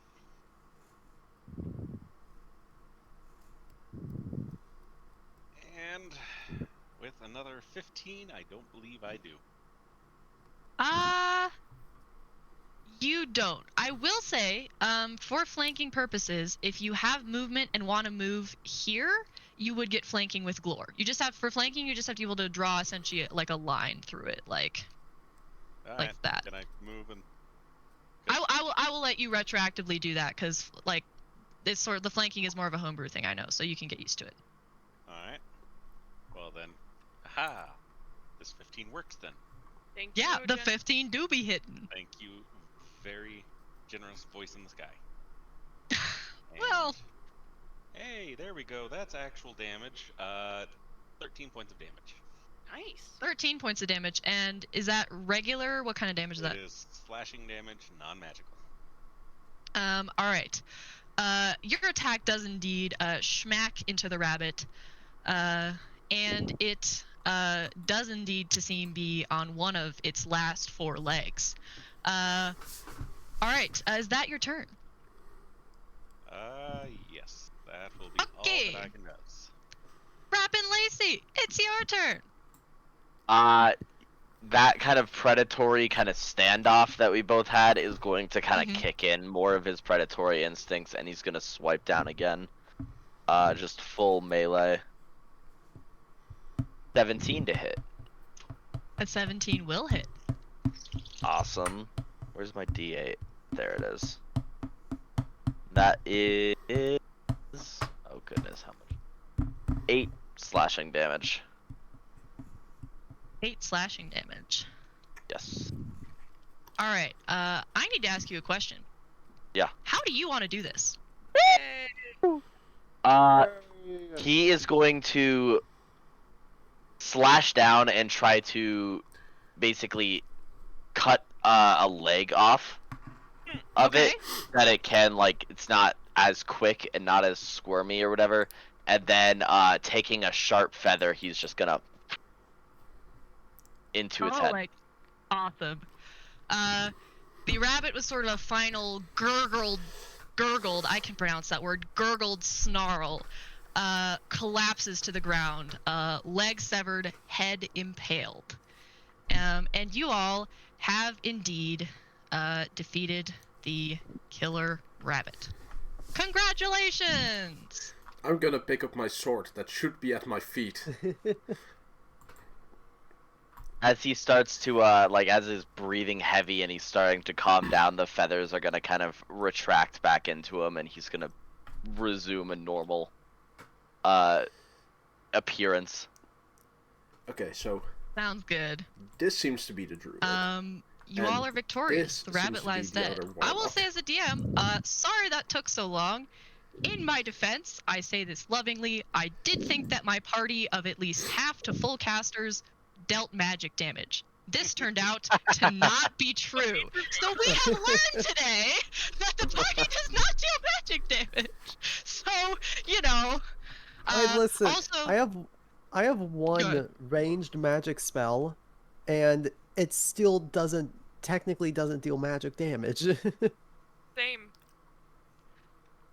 Look. Yeah, I got. No, I have 2, but neither of them deal magic damage. When I heard we were mostly casters, I was like, oh, maybe I should go a little more like physical damage, And then both of the warlocks went Hexblade. Yeah. So, No, I'm a Raven Queen actually. point is, originally, I guess, in my defense, I looked at the party and went, okay, monk and, like, warlock, artificer, warlock, druid. Okay, The party deals magic damage. No, the party does not deal magic damage. Literally I will none. say, I did actually roll an intelligence check to see if the rabbit could figure out that it needed to try and clean the acid off. Shockingly, with its -4 to intelligence, it did not figure this out. And I'm then smarter. On the luck I'm check smarter. for whether it was going to stand its ground, rolled a 2 and decided to flee. So, you know, thank God you did indeed, with your total collective of average smarts, beat a rabbit with an intelligence of 3. Merry fucking Christmas, y'all. I'm kidding. That sounds sarcastic, but congratulations, y'all did it. I will say, at this point, everything has sort of returned to normal. If anyone does want to try and harvest the rabbit's corpse for anything, they can. I will tell you that with the maimed, quadruple, something like that, arrowed, acided, stabbed, whatever corpse, it's going to be rather difficult to turn that into dinner. But it does have very sharp teeth that anyone can harvest in particular if they wish to. The pelt is unsalvageable before anyone asks. No. Are the 3 legs that weren't already cut off, are those harvestable? Only a luck Prestidigitation check. the acid. So I can hard. get the acid off Let's see. prestidigitation. Luck check. Luck. That was what? Straight D20. Roll me a straight D20 and tell me the number. 12. One of the legs is salvageable. Okay. I will do my best to salvage that leg. Alright, roll me a survival check. Prestidigitation to remove the acid. Survival or and then- medicine? Oh! Can you remove the acid with prestidigitation? I assume so. You can clean a soiled object, yeah? Yeah. I'll allow it! I'll allow it! Alright, you can salvage 2 of the legs. Like, Well, there are with no my roll- overpowered cantrips, but they feel overpowered sometimes. I rolled a 6. So, here's what happens. So, Ega walks up to the corpse of this rabbit and attempts to try and harvest the legs. You might ask, did Ega use blade? No. Ega dropped blade. Ega instead put one hand on the body of the rabbit and started pulling at the legs, which unfortunately worked as his fist closed around the flesh and it promptly exploded onto him. A rather blood-covered Ega has 0 legs, and there is now 1 salvageable leg. Also, I And did prestidigitation and Ega.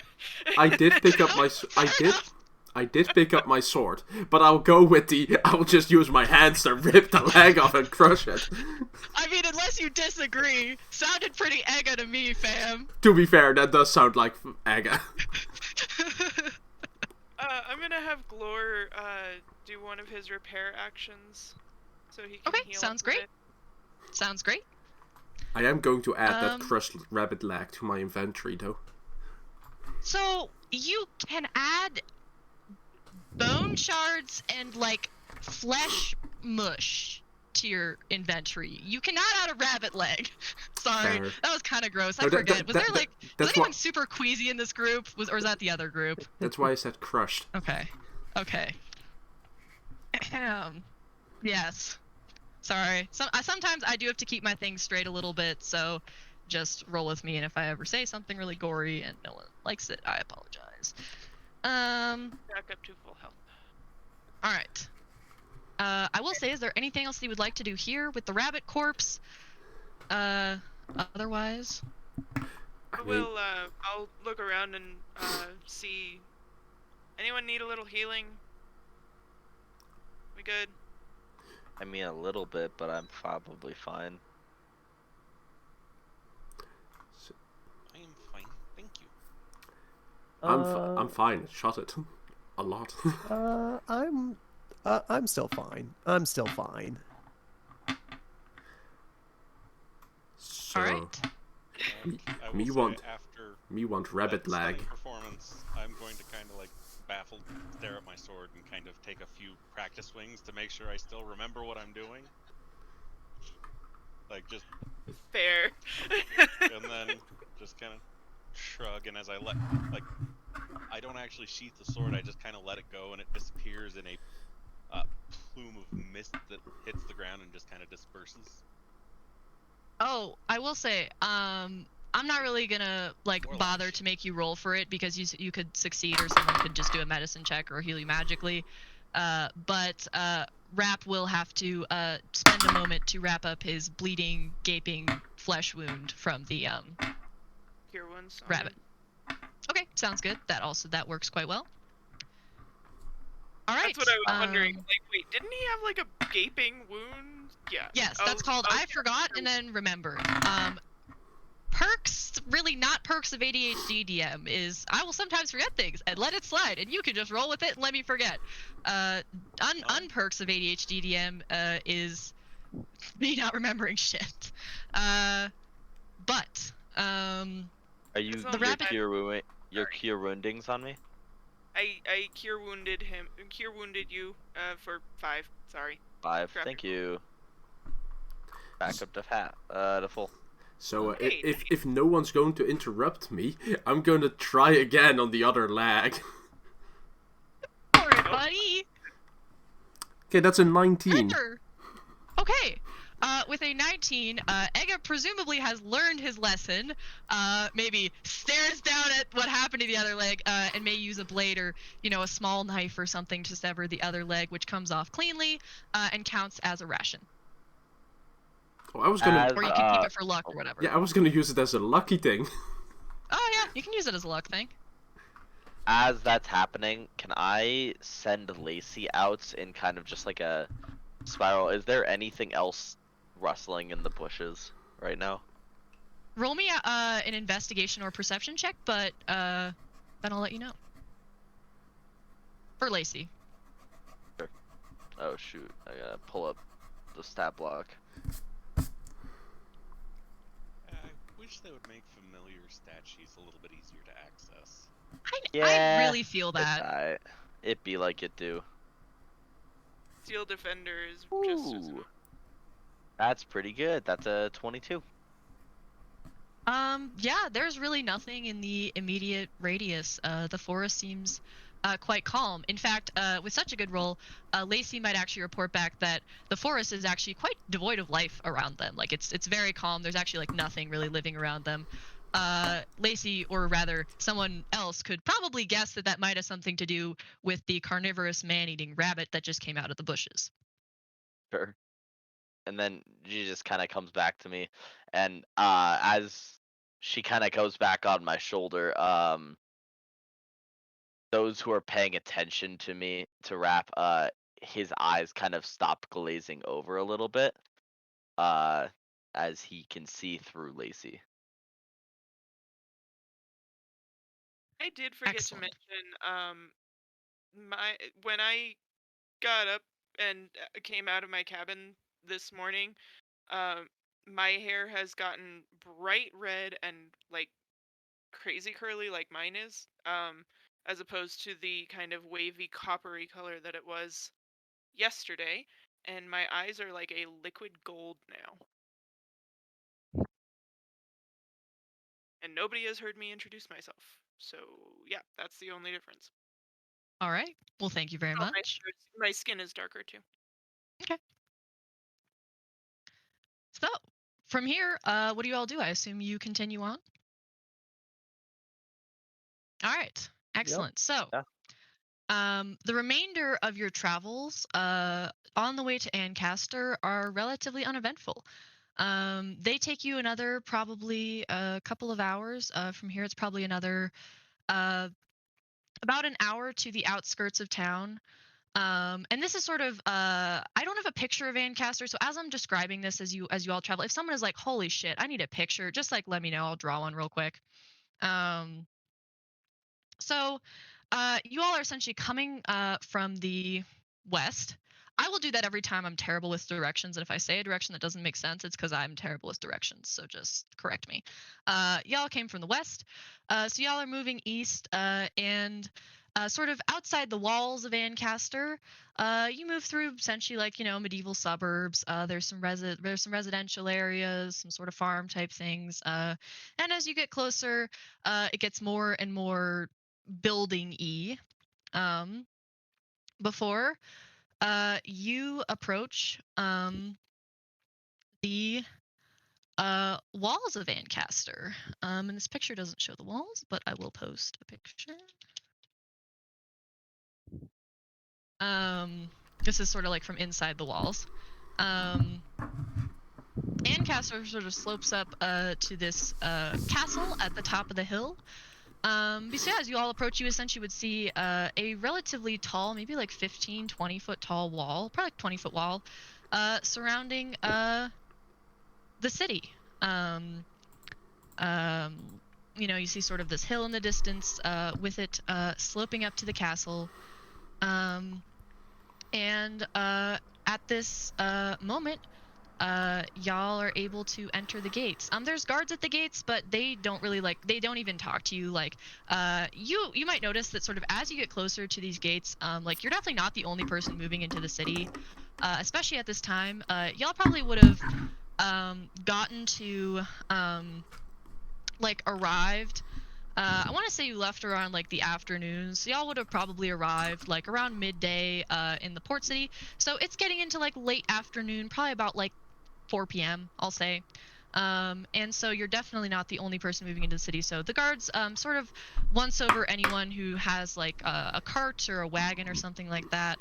But for you, they pretty much just wave you through and don't really make a fuss. And you all are able to enter Ancaster with no difficulties.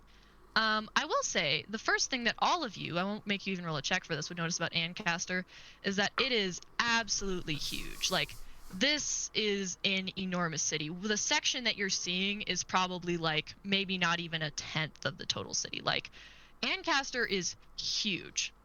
So I will say, unless one of you or all of you, if you like, can, if you want, make history checks or attempt to figure out where you are, but you don't necessarily, given, have any bearing of the city. Try, why not? Where is it? Is it? Where is my thing? Did I close it? I have never had my dice end up crooked so many times. I don't know what to tell you. I just bring the scuffed energy. 11. For my 11? history check. He's not gonna work. That's okay, I've never been here. It makes sense that Any other history checks? Do you really want me to? Yes. Just try. Who knows? You I could don't believe surprise it. even yourself. I actually rolled decent. See? Now when you subtract. The power Yeah, of now I positivity. subtract. I mean, you know, Oh, now it's go back down, it's a but... 16. All right. Nice. So, you can roleplay this as you like, but Ega actually, for whatever reason, has been here before, or at least somehow knows out the layout of the city, and Ega would know that at this time, let me switch the music. Oh, of course, the one that knows things doesn't hear the music. I know. Sad. I know. What can I tell you? Ega would know that being on the west side of the city, you all would currently be in the Thornsboro. There are 5 districts in the city. The Thornsboro is the eastern. No, western.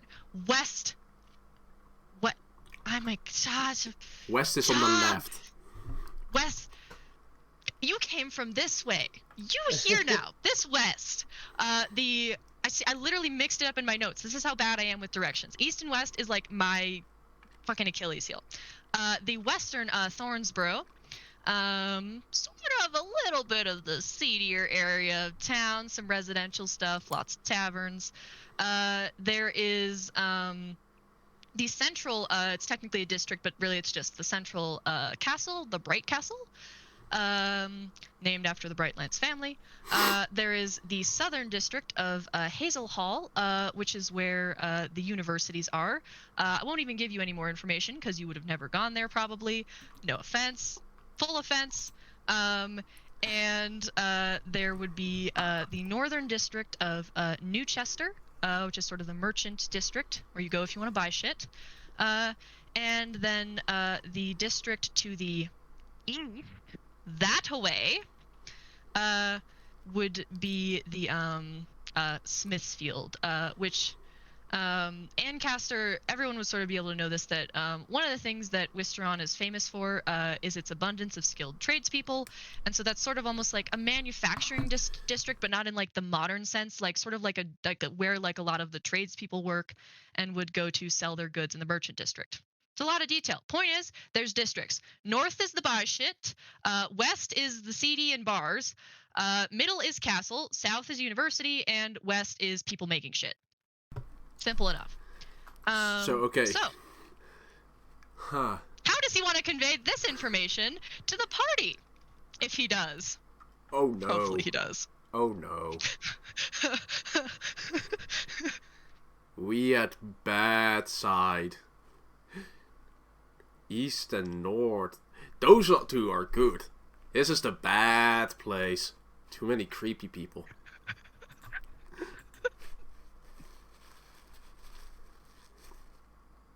Right. Let's get out of this place quick. Sure, yeah. Alright, do you all take Egga's suggestion and make haste away from this part? The best lead Yep. we've got. I don't Yeah. have a better thought. Follow-up question, where would Egga be leading them? Where would the taverns be? Places to sleep and stuff?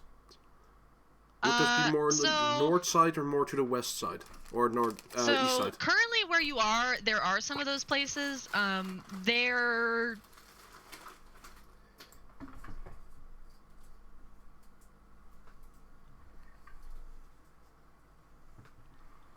I'll wait. I'll wait. I'm here. Oh, okay. I just- Sorry, I was like... Oh, I realized I could see you in the background over there to know that you're here. I just didn't know what happened. You would know that you definitely could sort of shack up or hang out on this side of town. But it, you know, I mean, sort of essentially as you go more north, like shit gets more and more like reputable. Like sort of like in the like south side, but like still far away from the university is where like you're most likely to get stabbed. As you go north, it transitions into like the north side is going to be the nicest taverns, but also the most expensive taverns if you're looking for a place to stay. Okay. Okay. I just want to go to the place where I'm least likely to get my shit stolen. I So mean, home? I wanna go home. Well, no, because my home is somewhere where my shit will get stolen.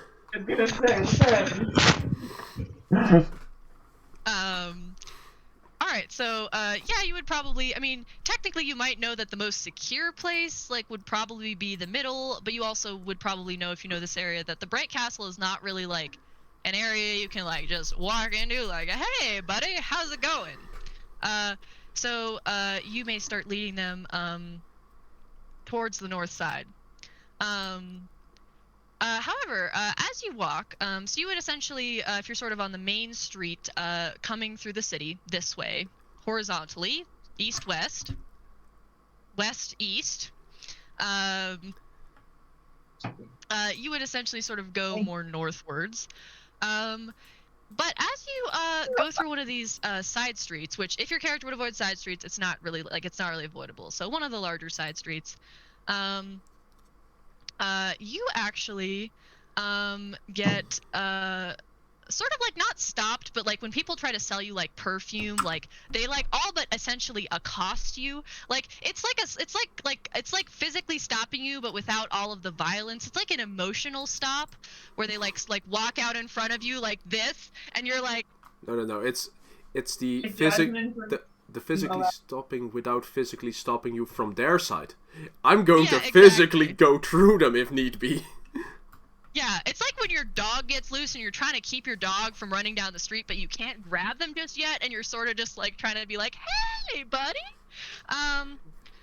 But you all get stopped by an orc and a human woman who sort of just like They seem to sort of just be moving this way through the crowd, but hand you all a relatively inconspicuous flyer. Ding ding, I'm kidding.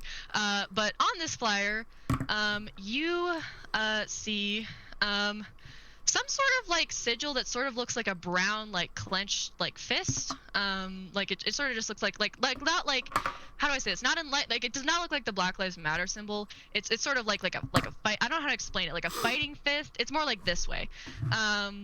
Does it look like but- the monk symbol? Yeah, what does the monk symbol look like? It's sort of a fist that's turned like palm inward, so you can't really see the fingers. Yeah, like sort of like that. That gets the point across. Neat.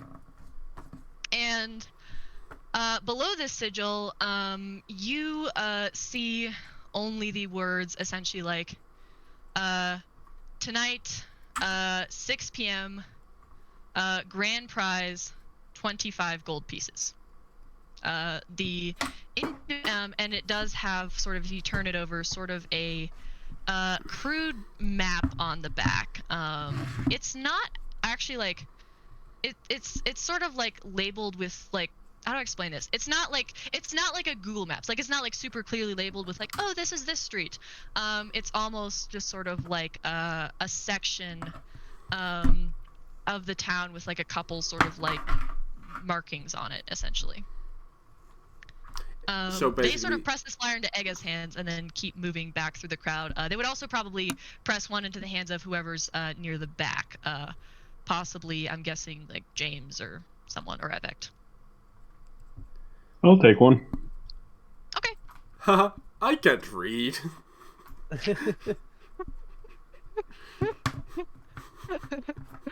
I probably. Rap would take a flyer as well, yeah. Okay. Yes, all who take the flyer and can read would note the following things that I described.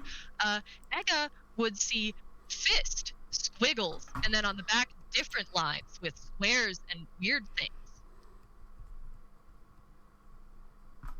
Are they gonna beat me up? Does he say that out loud, by the way? Yes. As I look into the direction of none of my party members, but like over my other shoulder, and then I start saying that to whatever is there. Like, no. You don't think they're gonna beat me up, right?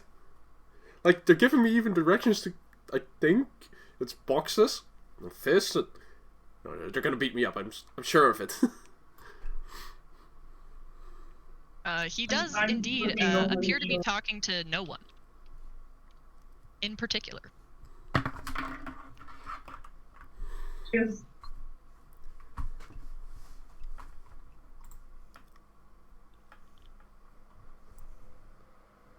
I think Rap would just kind of stay away and just watch. I want to. Okay. I was gonna say I would look it over while walking with the group. Okay. I will say, if any of you all are attempting to figure out exactly where this is, you'll just need to roll me a quick investigation check. Or if you are familiar with or if you have proficiency in any sort of like map making tool or anything like that, you may roll it with advantage. I got And nothing. your supplies you wouldn't count. Clarify a little bit. I have painter supplies and proficiency in those. You know what? Sure, I'll give it to you. I'll give it to you. It's thin, but I'll give it to you. Sorry, one more time. What are we rolling for? Deciphering so- the map. Yeah. So there's a flyer, and if you want to figure out where this location is on the back, Which stat specifically? investigation. If you have proficiency in any sort of like map tool, or I let someone get away with painter's tools, you may roll with advantage. I have 20. Okay. Nat one. I'm the pretty one. That's what I'm sticking with. 13. And for the record, I don't actually think I am the pretty one. It's just that's what my character believes, so he's gonna go forward with the jaw first. Okay, so I think I forgot to mention this at first, but so this was the one thing I forgot to mention earlier. So I forgot to mention this. There's a lot of things I forget to mention, but sometimes if players roll a natural 1 specifically, I will not only not give them information, but give them information that may not be correct. Now I know that like I want to say just as from someone, I don't remember if this was said publicly, but like that gaslighting is like a no. So I want to check on this. This is a thing I'm telling you in advance, which is that you can know at players that if I'm doing this, if you roll a nat 1, like you should know as a player, you like I may be telling you like bullshit basically. But that is up to y'all. I realize I should pause and check on this before I proceed. Mm. I've been a part of the working world. I'm gonna do that. I'm good with that. I've been to a job. I've been bullshitted before. Fair enough. I'm beans. I've been gaslit before. I'm fine. That's actually the issue that You are muted, by the way. I can hear you through Evan's mic, but not your own. Me? That better? Yeah. What were you saying? Sorry. I said I appreciate the check, but it's fine. Awesome. So, can you all give me those rolls one more time? 13. 20. 19. Big fat 1. I mean, technically it's a 4, but it's a natural 1, so I don't go with the bonus. Yeah, okay. So Rap isn't quite sure. Like, he sort of looks at it. He just can't quite figure it out. Like, it's sort of like itching in the back of his mind, but not quite. James and Deanna's character would be able to identify that it's actually like if they sort of like look around and like sort of like wander around a little bit, it actually looks to be like essentially in like a building that is a bar that is relatively close. Evek is absolutely convinced that it's an intersection they've already passed. Like he's like yeah, like we already passed this. Like this was like maybe like, you know, like a couple blocks back, like south. Like we are totally like going in the wrong direction. Like we got to turn around.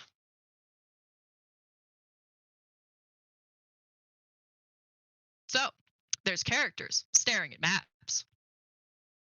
Can I roll a persuasion check to see how convincing I am at getting them the wrong way?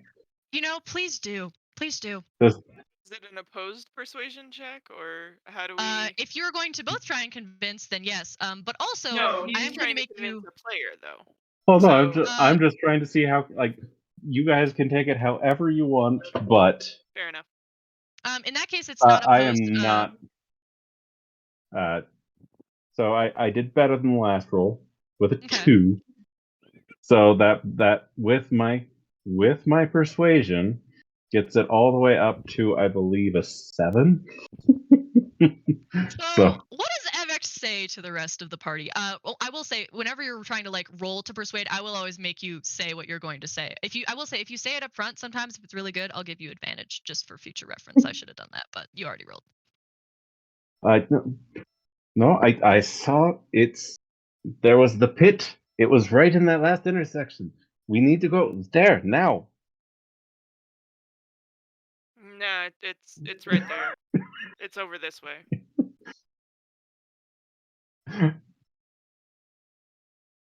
And to quote a wonderful favorite barbarian, I'm already gone. All right. He was a sorcerer. I'm not gonna get beat up. I'm heading to the end. I'm already gone. I will say, have your character, Deanna, roll me a persuasion check now that you're attempting to essentially counter persuade real quick. Okay, sure. I usually have people, if they're going to make persuasion arguments, start with roleplay first, and then based on how well they roleplay, I'll have you roll, sometimes with advantage. Actually trying to persuade, I'm like, nope, it's over here, and I'm walking that way. But 20. To be fair, 30. this is mostly to decide which way the party goes, because no one else said anything, so I'm just going off of what was happening. All right. So I will say, unless anyone feels strongly otherwise, you all are led to believe that in fact Evek did not read the map correcttly, and it is likely at this bar that is about a street away. ahead of you. North. North. Yes, north. Do you all head there, I assume? Absolutely. All right. At this point, it's probably getting relatively close to the time.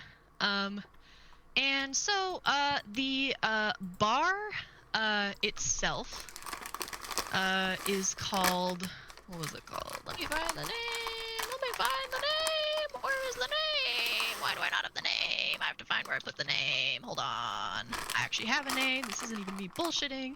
I just clearly wrote it in the wrong place. Oh my god. Awesome. It is called the Limping Lizard.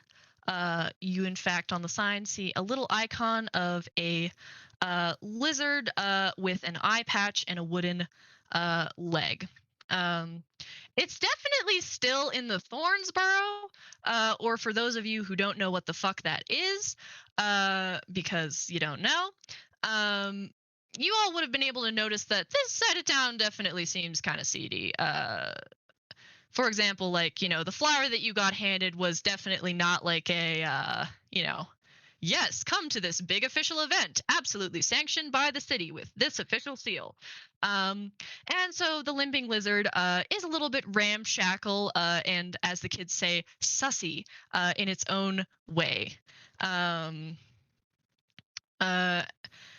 you all presumably enter, if you enter, as you go inside, the bar is like almost empty. Like there's like almost no one in the bar. Like there's like a couple of like people like sitting in the corner that seem to just be kind of like doing shit like quietly and drinking a little casually, but like there's like almost no one in this bar. And as you all enter, roll me a round of perception checks.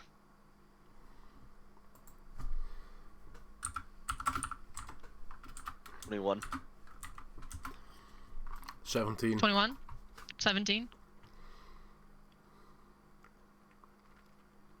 8. 8?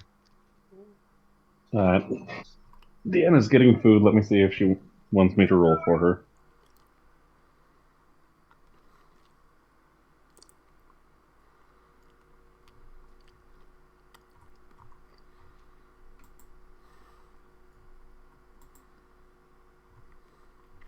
James, what is your roll, if I may ask? Sorry, I'm so sorry, I've been blanking today. It's okay. Just roll me a perception check and tell me what the result is, if you will. Again with the 4s. Okay, that's that is a 9. Okay. And an unnatural 20 for Eora. Awesome. So Rap, Ega, and Deanna's character, as those folks enter, as they sort of move in, especially in the quiet of the bar, they would definitely be able to hear like something that sounds like it's coming from sort of like beneath the floorboards. Like it definitely sounds like people talking, except it's like very muffled. Like this is definitely not like a monster under the floorboards thing. It just sounds like there's talking coming from beneath you. There's an entire fight club beneath the floorboards. A wise conclusion. But would Aya come to that same Absolutely conclusion, not, my friend? Actually, Ega is paranoid as shit. That might not go down well. Good luck. Kidding. The bar is mostly empty, and there is a human woman sort of sitting at the bar with her feet propped up on, like, sitting, like, behind the bar, like, on a stool with her feet propped up, sort of picking at her fingernails.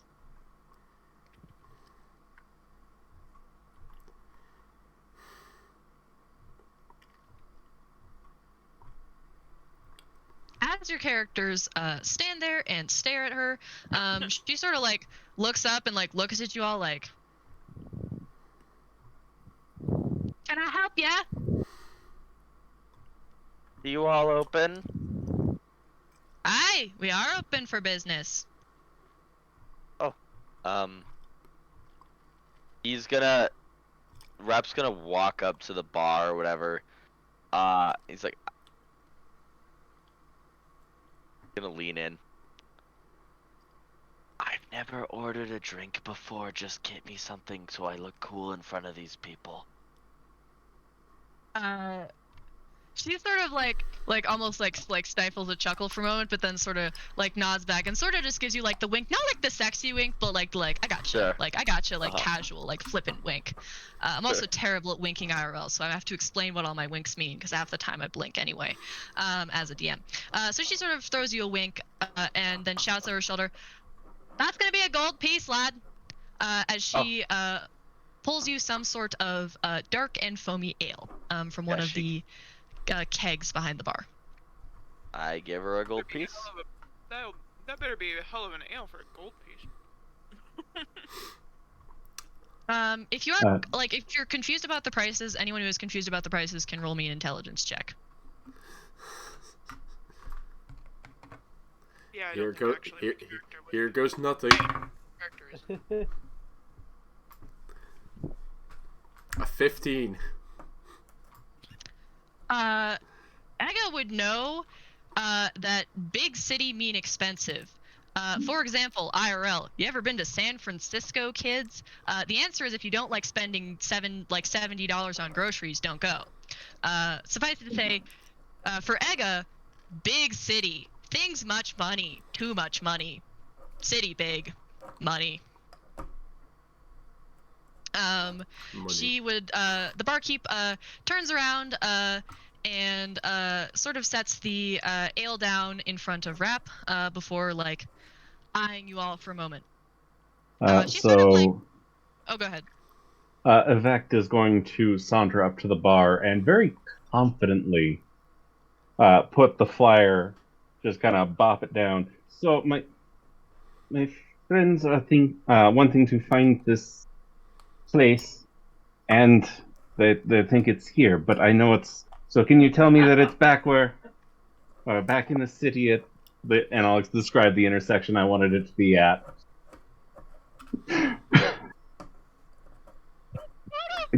Pauses and looks at you for a moment, and then like I am the epitome of mansplaining right now. Like I am not even looking at her. I am just dead on, eyes locked on Eora because I am convinced I am that right. So she's sort of, yeah. So the barkeep, who's like a pretty buff, tough looking woman, like sort of like tilts her head and stares at you for like 3 long seconds. Like it's about this length of time. And then she sort of like tilts her head back and goes, "Ah, of course, I can show you just how to get there."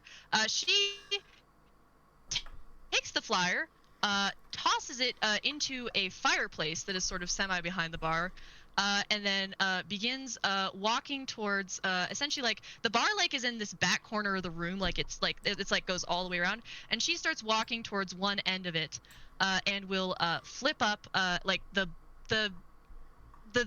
thing that the Willy Wonka Candyman clocks a kid with in the movie. That thing. Oh, if you've never noticed that, if you watch the original Willy Wonka with Gene Wilder, when the Candyman flips up that thing, like the wooden bar thing, he absolutely IRL, in the filming of that scene, clocks a child upside the chin. Turns out they just kept it in. Go watch that sometime. And she flips it up, and we'll sort of give you all all right, well, directions are right down here. And she will sort of hold out a hand, sort of presumably indicating that you all should give any other flyers to her. And just for flavor, can we imagine that she actually opened that part of the bar onto my hand? Sure, absolutely. I deserve it. She would do it. Yeah, she flips it back, and Evect had walked over that way and just gets gets literally hand slapped like a school teacher with a ruler, but with the bar thing, just whoosh. She does not apologize. She sort of just looks at you and then gives you a little bit of a grin and a shrug, like that you get what you get. Sorry about that. Just mild Well? grumbling, but I'm still convinced I'm right. I assume you all are not here for the drinks then, in which case... Are there rooms available? Are there rooms available? Nah, not here. Truthfully, you'd hardly get any sleep. I'll walk through. Yeah, so there's a trapdoor behind the bar, and you see a ladder that descends into some kind of basement. Also, after opening the trapdoor, which seems to like be a particularly thick, there is like definitely like the sound of like people talking, like kind of streaming up through the trapdoor. I will head down into it. All right. I am scared that they're gonna beat me up. Okay. Do you all hold on to any flyers, by the way, or like give her any flyer? Because I think there's at least one more flyer floating around in the group. It has one. I thought you took it from him. No, I just looked over his shoulder. Oh, right, I have one. I think. I probably have given it away. Yeah. Okay. Alright. Either way, I assume you all are descending into the basement. I will beat people up if they try to fight me. Alright. I'll be descending as well. Yes.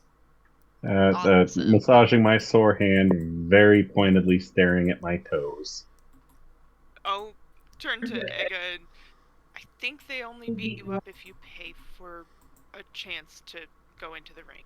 You're good, man. I'll still try and beat them up. If they beat me up.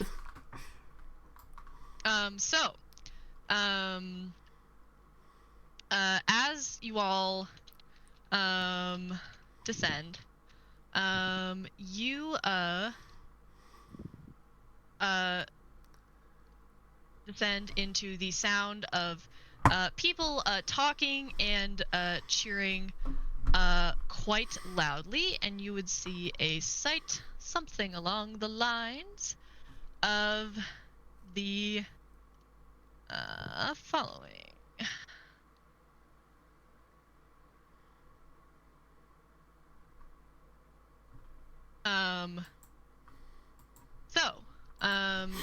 You all descend into here.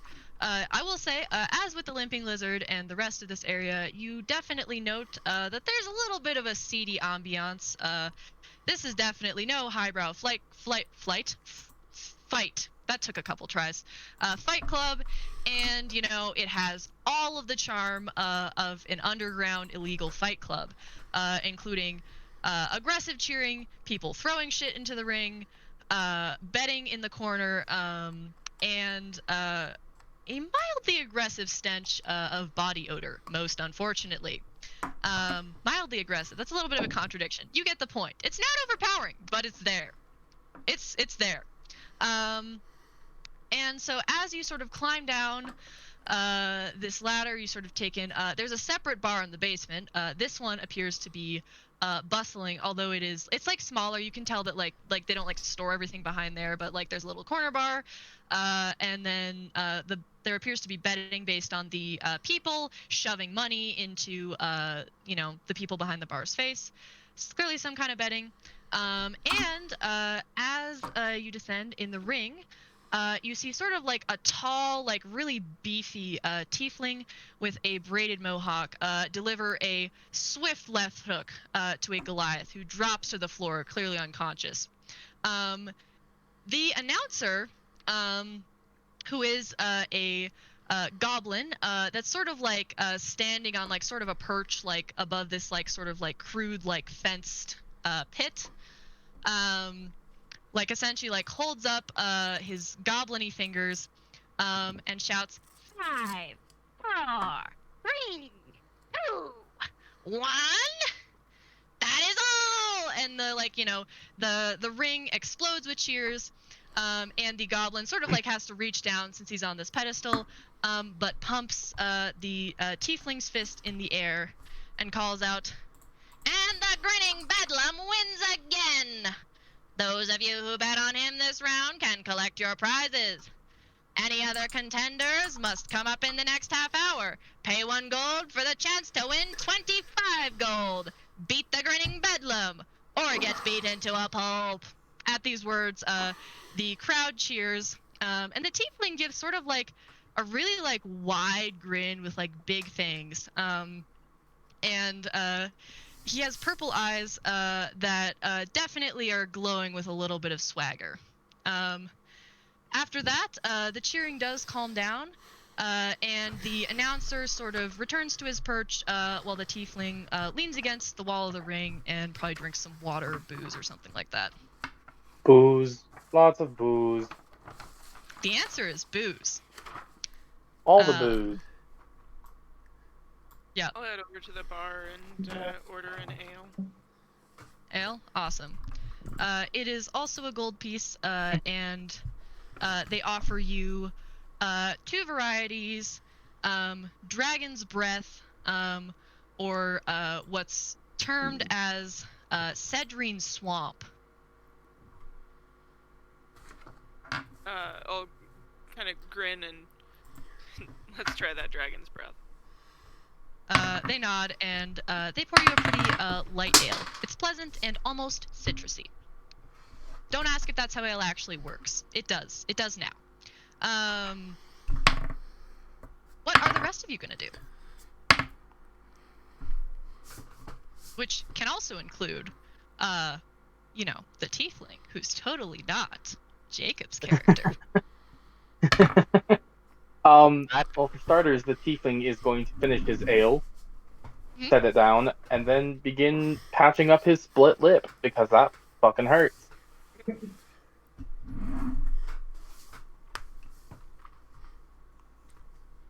You know what? Alright. I'm quite intrigued about this fighting ring they've got going.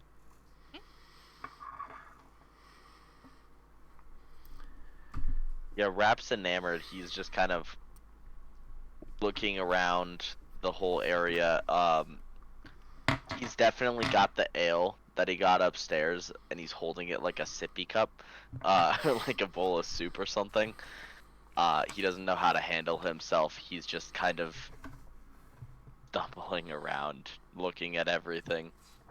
Gotcha. He's sort of doing like the everything going on. Bird brain, no think good. Must Exactly. use eyes. Okay. Exactly. Excellent. Okay.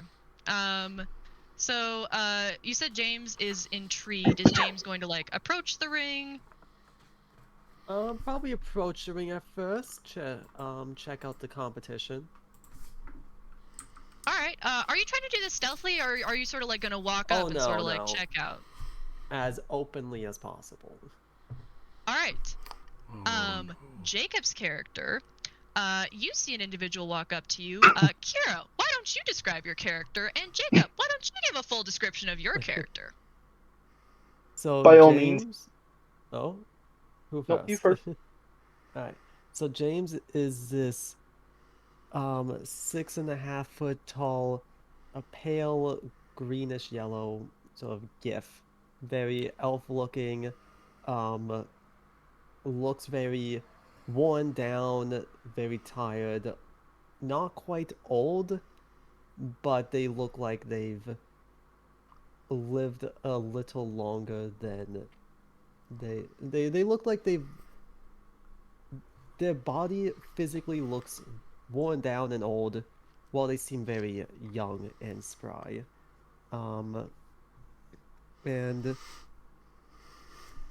they have an array of black markings across their face, but most of the rest of their body is kept pretty well covered by their clothing.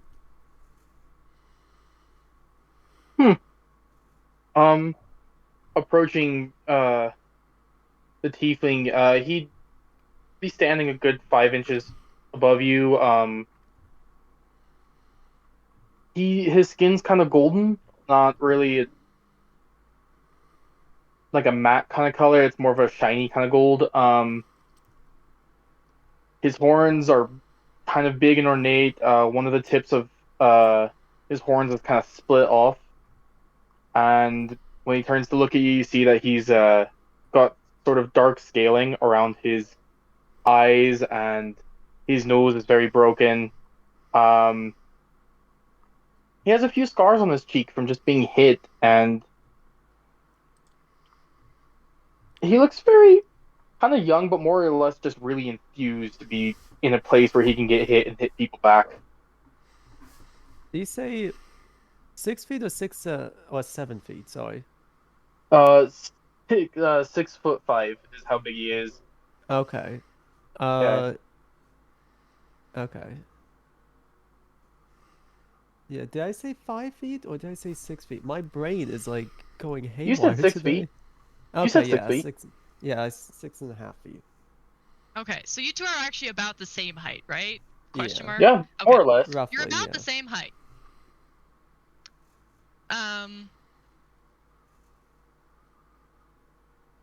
Unless any words are exchanged. For now, y'all are just sizing each other up. What is the rest of the party doing? At this point, it's probably been a good sec. Deanna's character would have their ale. Rap is sort of walking around checking shit out. What is everyone else doing? I would be trying to figure out the rules for the fights and rules for betting. Yeah, asking the bartender what the rules are too for fighting. Like, yeah, weapons, magic, hand to hand. What are the rules here? Of course.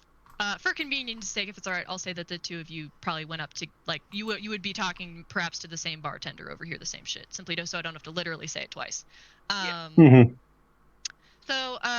So you know, as you sort of are clamoring for some information, and by the way, so there's like a bartender who is an Eladrin man, and then there is the person who is running the betting,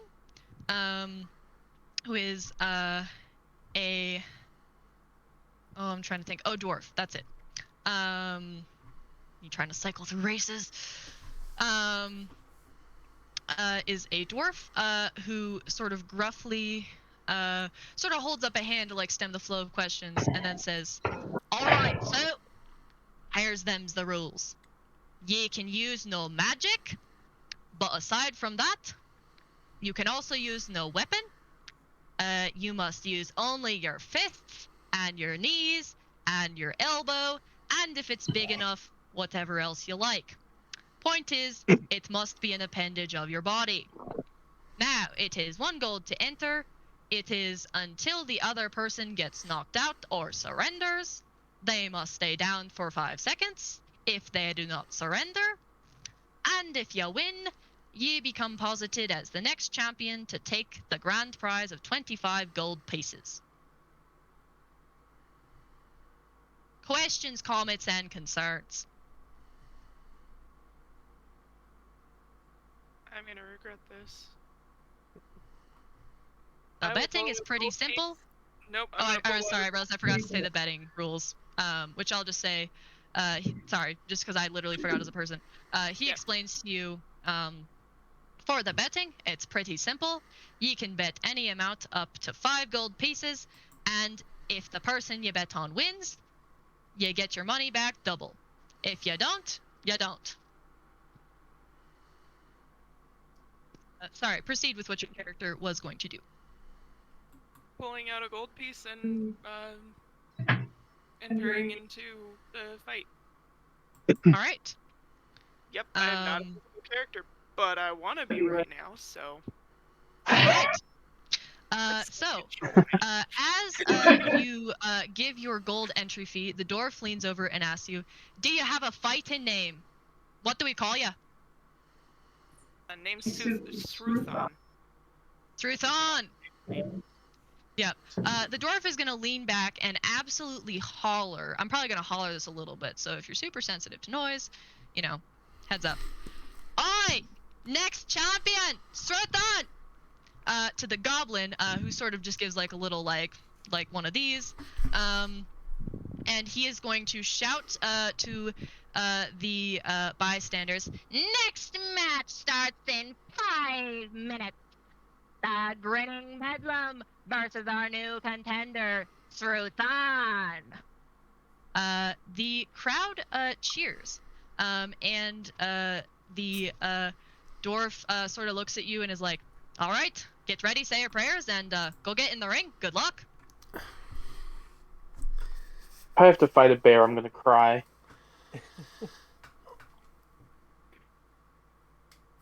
Oh, right. You haven't actually seen my character, so I Yes. am. So if you're approaching the ring, he Yeah, would see the following person approaching. Yeah. I will leave the steel, or actually copper and bronze, pit bull that usually walks at my side, kind of at the edge of the ring. And you will see a. You will probably laugh. You see a 5 foot tall, fairly androgynous looking elf with crazy, like, think Merida from Brave, red curly hair, except brighter red than that. Golden eyes and bronze skin, freckles, grinning like this is just gonna be the most fun ever. What they do not look like is a fighter of any kind. Oh, Evan, will you mute your mic? It is unmuted, and it was not bad, but it flared up a second ago, and there's a little bleeding. Okay, sorry. Continue.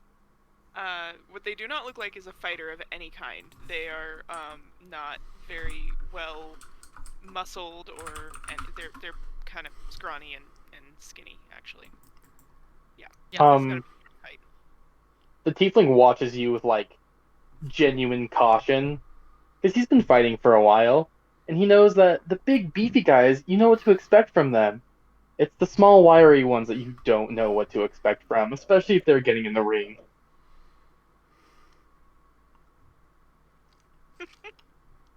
Excellent.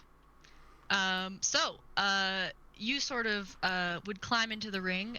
The gate closes behind you, and you are left facing each other as the goblin announcer shouts to all in the ring, 1 minute remaining before the fight. Who will win? Place your bets now. Our new contender, Sruthan, or the Grinning Bedlam, our current champion. The crowd actually hushes a little bit and gathers around the ring in anticipation. I'm gonna walk towards my opponent, and I'm just gonna kind of look down at you and go, right, so I'm gonna put up one rule, and one rule only. If you bite me, I will cry. I have been bit before. I don't like being bit. I will cry. He's gonna just kind of yeah, don't worry about it. This will be a nice clean fight. May the best fighter win, and hold out my hand for a handshake. He's gonna smile, and he's gonna slap your hand like back and forth, like kind of like you do with like a friend in middle school, just kind of like. Very nice. All right, this will be fun. Let's beat each other up. It'll be great. And he goes to his corner. All right, I assume you go to yours as well? I do. Yeah, I will say as the DM, so the PvP rules are as I stated, so no magic and no weapons. If you do have features of any kind, or I will say if you would like to attempt to use magic that you believe you can use stealthily, I will let you attempt it. You will have to roll your choice of a stealth check, or I'd probably, depending on it, let you do an arcana check. Otherwise, it is essentially unarmed strikes, unless you have other features you want to use or shit you want to try and do sneakily. You can surrender at any time when it gets to your turn. You can basically call uncle. Otherwise, the fight goes until one of you is downed, essentially. I will say, don't worry about death saves. Like, we're gonna go until you're down, but this isn't gonna be like, oh my god, like it's gonna be like you're knocked unconscious. You'll sort of get nursed back to health if you get knocked out in a corner over the course of the next like half hour to hour, if that makes sense. Oh, bean. Capiche, caposh, capoosh. Any questions? Capoosh. Can I bet 5 gold on the reigning champion? Well, on the tiefling? Will you say that one more time? I'm betting 5 gold on the large tiefling. All right. The dwarf cheerily takes your money and sort of gives a dark chuckle. Yeah, I'm kind of hoping that sweet summer lass doesn't get her ass beat too bad. Guess we'll find out. And we'll take your money. I will say, the rest of you would likely have noticed, or if you don't think your character would have noticed, or you're not sure, roll me a perception check. That this person has in fact gone into the ring against the tiefling. And unless there are any other actions, the fight is about to begin. Not really an action, just not really an action, just Enoch in his corner is just humming the Rocky theme to himself. Excellent, I love it. The tune he heard in the town. Excellent. All right. The goblin announcer holds up a single hand, and for sort of like, waving his hands for silence. And everyone peers into the ring. The goblin announcer, stands up on his little pedestal and yells, "All right, we will now begin on the count of 3. Once I say 3, you may begin attempting to try and kill each other, but not for reals, of course. Don't worry." And the crowd sort of lets out a chuckle. Half of the crowd is like, "Oh yeah, that's nice," and the other half of the crowd is a little bit like, "Boo, let them kill each other." Jesus. But he sort of it's a seedy crowd, there's like no one's like no one's probably gonna shank you in here, but like it's not like the most well lit, cleanest, most trustworthy characters from an initial appraisal. But the goblin announcer looks to each of you. "Grinning Bedlam, are you ready?" Aye aye. Sruthan, are you?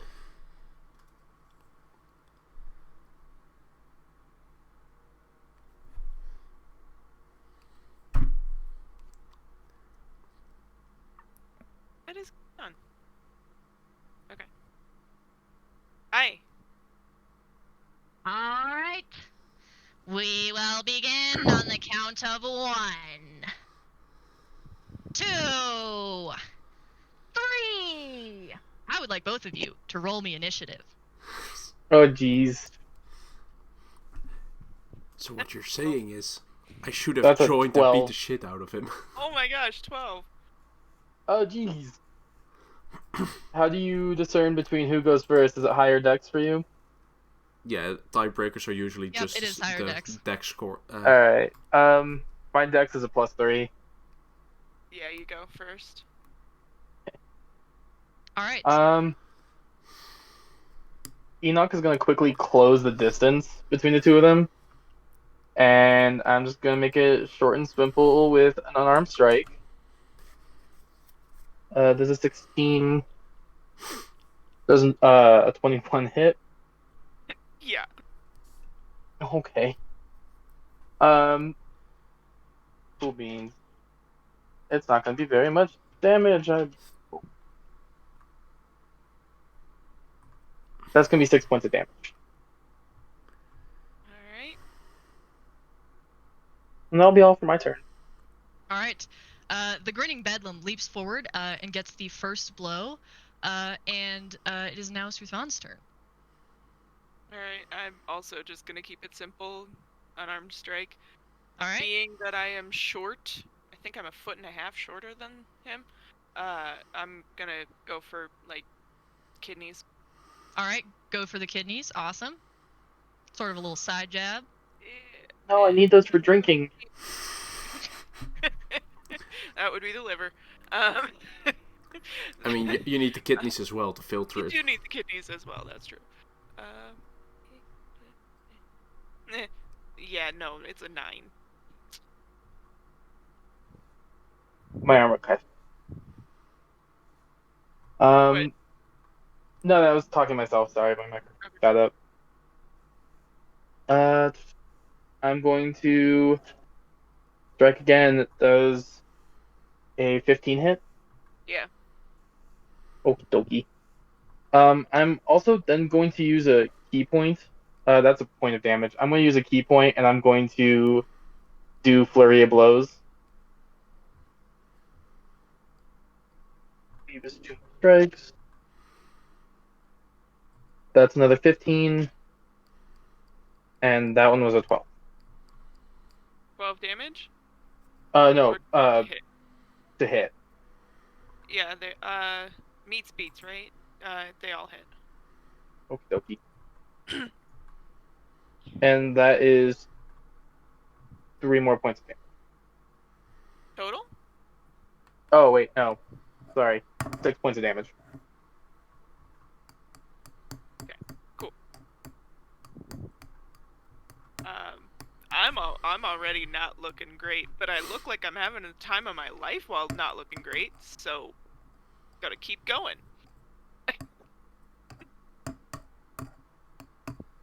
And that would be a 13. 13 does not hit.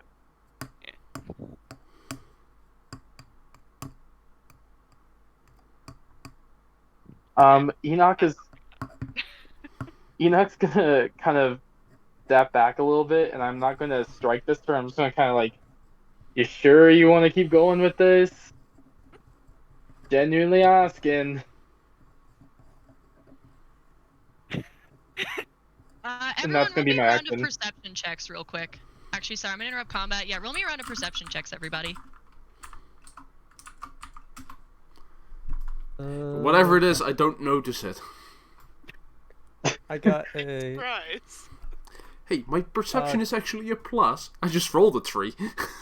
So I have got 4. 23. Got 23 on my perception. Nice.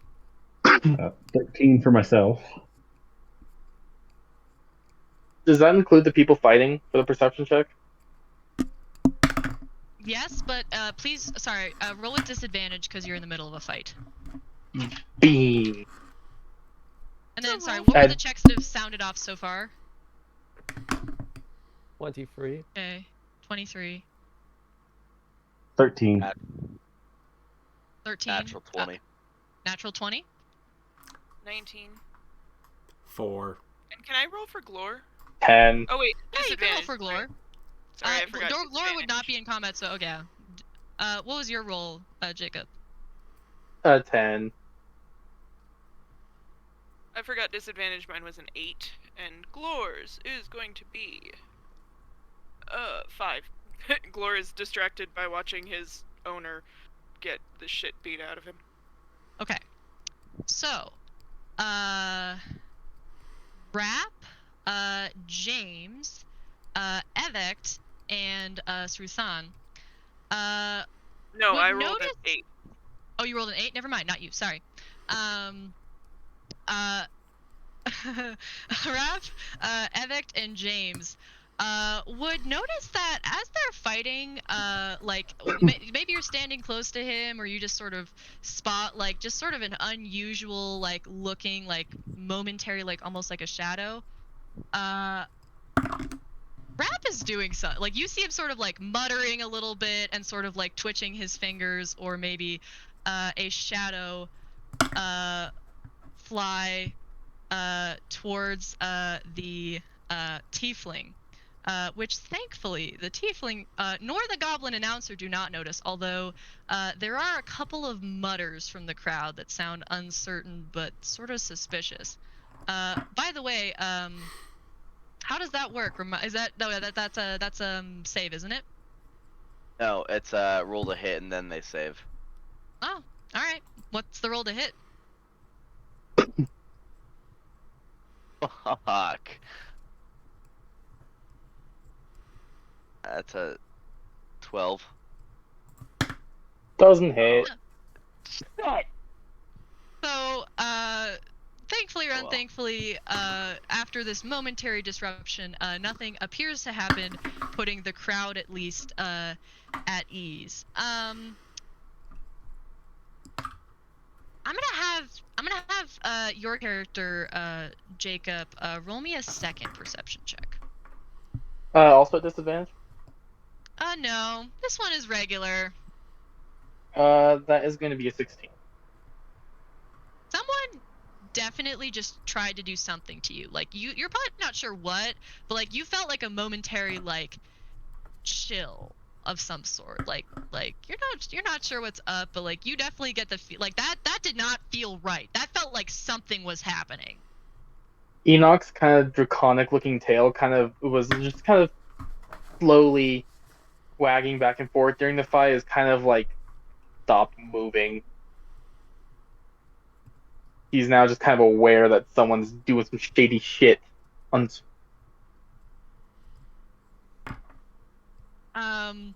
right. I will say I believe it was Enoch's turn for blows, correct? I used my action to just say the that was your turn. Yeah, what's your Okay. character's name again, by the way, Deanna? Thon. I think the first part of it cut out. Will you say it one more time, just clearly? What was? Oh, for Deanna. Yeah. What was your character's name again? Struthon. Ruthon. Okay. Cool beans. It's Celtic. Yeah. All right. Beans. Well, it is Ruthon's turn. So, real quick before I take my turn, those who are standing next to Glor are hearing like this metallic kind of. He's growling, but he's metal, so it's kind of echoing metal in a metallic way. He's not doing anything. He's just watching his owner get the shit beat out of him, and it's not making him happy. It'd be like if you put a killer rabbit in a tin can, I'd imagine. Yep. Probably pretty similar to that. Fair enough. Yeah. All right, proceed. And I'm gonna kind of, since he stepped back, I'm gonna, come on, let's go, and step back in and attack. Okay. And yeah, no, I miss again. Oh. I actually, I actually am just rolling absolute shit. Yeah, I'm going I to did mute sound. sidestep You whatever can see attack it. that was going to be, and just kind of right here. Just real quick sucker right to the noggin.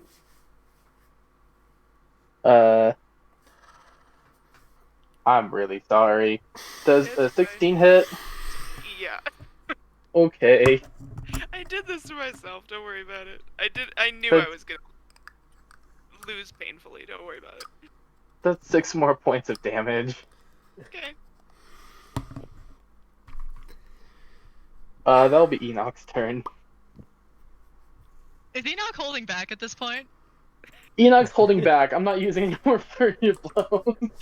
That was just kind of like the same kind of punch that you give to like your younger brother, where it's kind of like a knock it off or else kind of a punch, but like in a more jovial sense. I mean, Truthon is basically acting like the younger brother who's deserving that hit. So yeah, that's fair. At this point, actually, Glor is gonna kind of bark a warning, and Sruthon's gonna. Fine, I yield. Oh, go ahead. All right.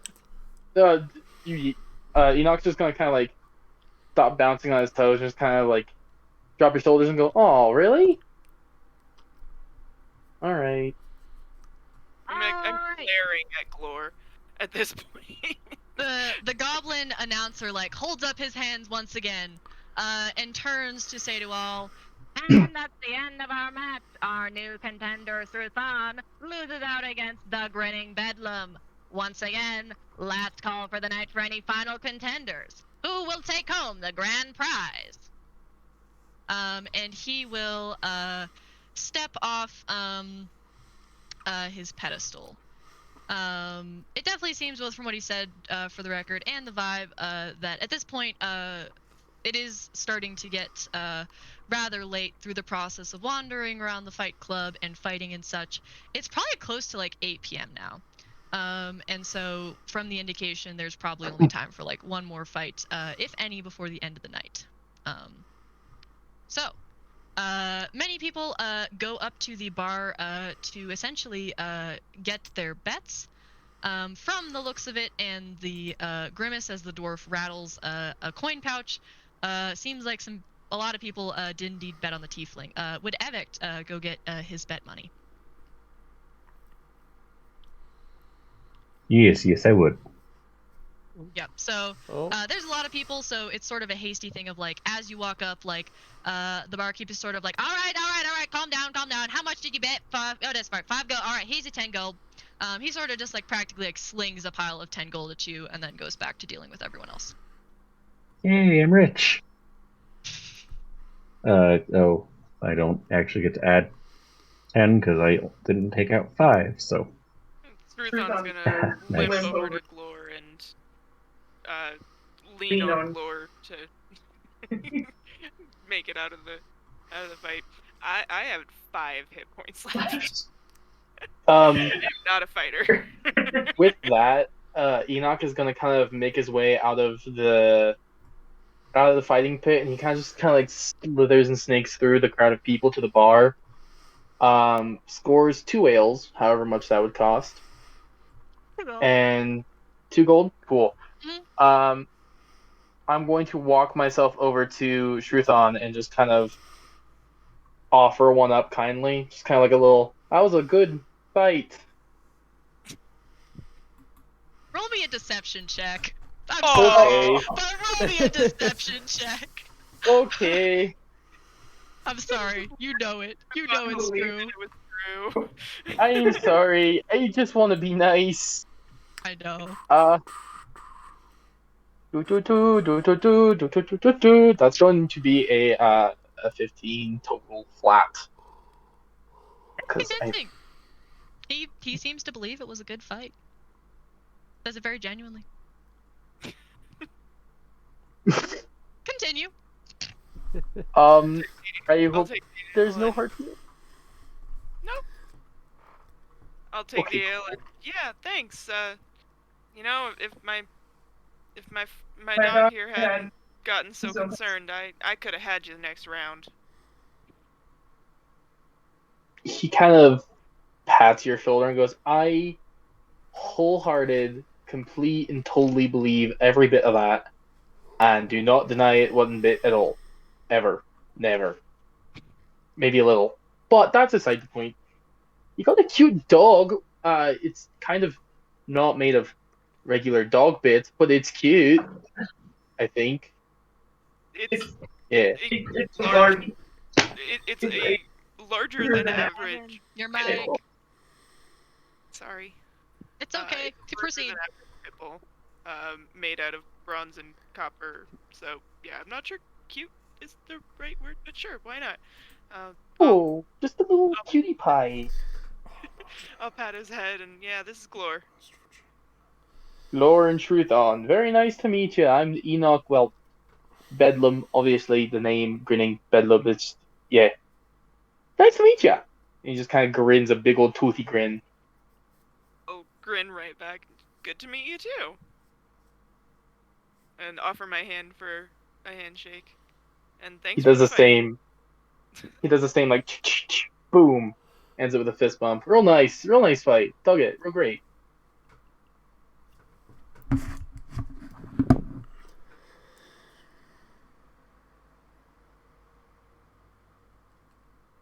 A moment of silence passes. And in the background, the goblin announcer shouts, 2 minutes left before this is our reigning champion. I put my hand on that shoulder. I'm challenging you to a fight. On whose shoulder?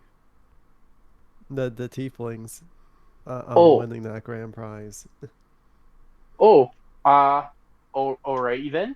I I am not the one to be letting know. But if you want to head over to the pit, I'll go let the better know. The better bet collector, the guy who collects the gold money things. Yeah. Just a And thing. when I do go over to the bet collector, I am going to put 3 gold down on my opponent. Okay. You're gonna put 3 gold down on the other guy. Yeah. Why not? Are you? I will say, are you paying for his entrance fee? No, I'm just Or did he give betting. you like? Okay. No, I'm just betting. Okay. Supposed to do his own entry. I will say, like, the dwarf kind of looks at you in puzzlement and then just sort of shrugs and goes, "Well, it ain't my money. Fair enough." And then James, I assume you would have to then, or you would then go over separately and pay the 1 gold entrance fee. Yep. All right. As you register the dwarf, somebody asks you, "All right, do you have a fighting name?" Just James. Just James. All right. And he will similarly call out to the goblin announcer, "Last contender of the night, Just James." The goblin announcer holds up his hands once again and says, "All right, we have the final contender of the night. We have our reigning champion, the Grinning Bedlam, versus Just James." And the crowd cheering starts up again, and a path clears for both of you to enter the fighting pit.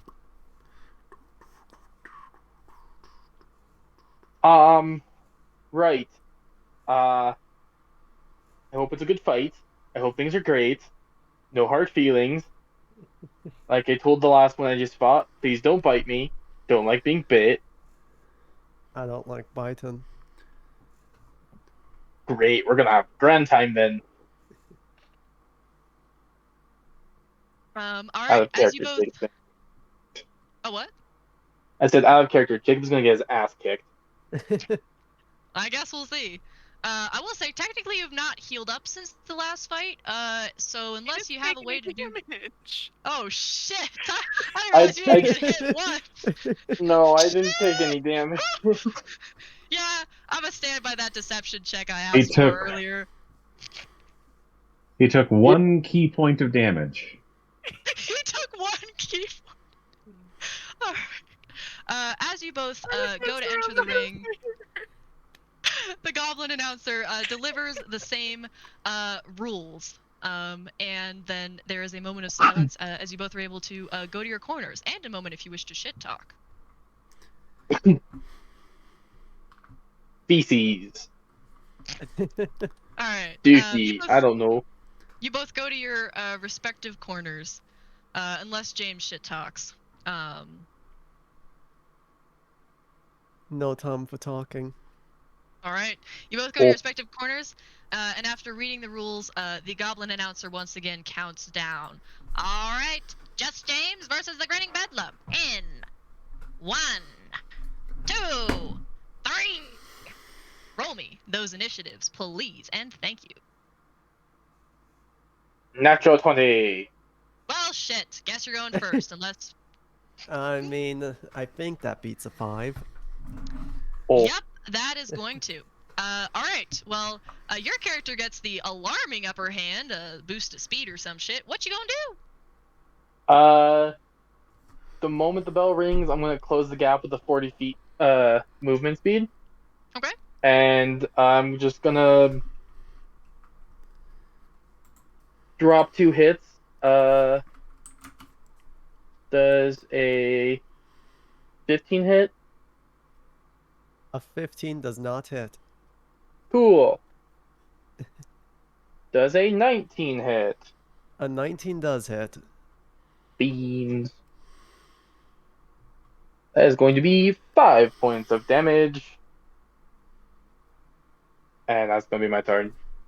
Alright, so, as the goblin announcer holds up 3, Enoch flies at you like a bat out of hell, and the first strike misses, but the second one does connect.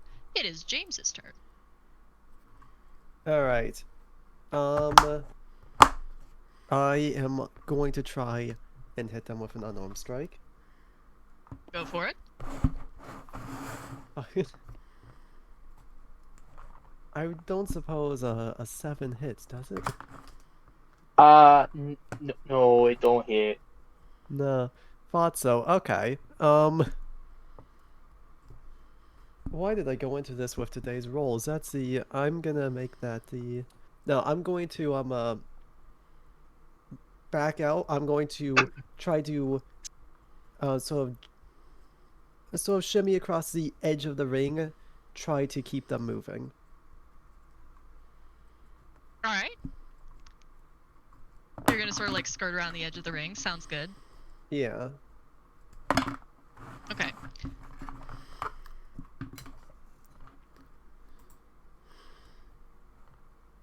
I'm going to. Yeah. Put 8 in the second verse, same as the first. I'm going to. You said a 15 doesn't hit, right? 15 does not hit. I love these dice. That was a natural 20. Does that hit? That was stupid. That's gonna be 6 points of damage. Okay.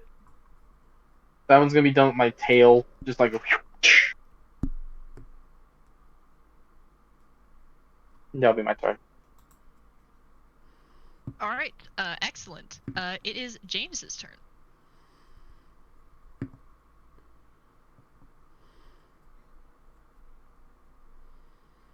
All right. I'm gonna keep I'm gonna keep you on your toes. I am still trying to sort of jump back and forth, try to keep you from being able to hit me. Using that dexterity. I'm using that dexterity to my advantage. Okay. And I just want to try keep dodging for now. Okay. Are you taking the dodge action? Can I just clarify? I don't know if you did that last turn. Are you? Just for You know what? mechanics' Yeah, sake. I'll take the dodge action. Okay. As a side note, I'm not even going to require a perception check for this, but Enoch and anyone who is particularly close to where they're fighting would be immensely grossed out. As they've started skipping around, they would notice sort of emanating from Enoch, and Enoch would notice emanating from himself the strong and rather horrifying scent of like rotting blubber, like rotting like whale blubber, which if you can't picture is Alright. probably as bad as it sounds. Who cast that stinky spell?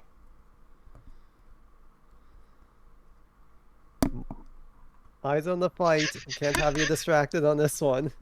Oh, it's stinky. Hey, Stinky. Stinky stank. Alright. What the fuck? Well, Whose it turn is doesn't it? provide any mechanical disadvantage. The stink is in fact like quite awful. Like your eyes are kind of watering, like your nose sort of does that. Like, you know, like what I mean with like a nose pucker, nose wrinkle, like your nose is puckering from the scent, basically. Yeah. My yeah, nose quite hurts. demonstrated. It's gross. My ears physically droop. Is it my turn or is it your turn? Your turn. Cool I'm beans. using dodge.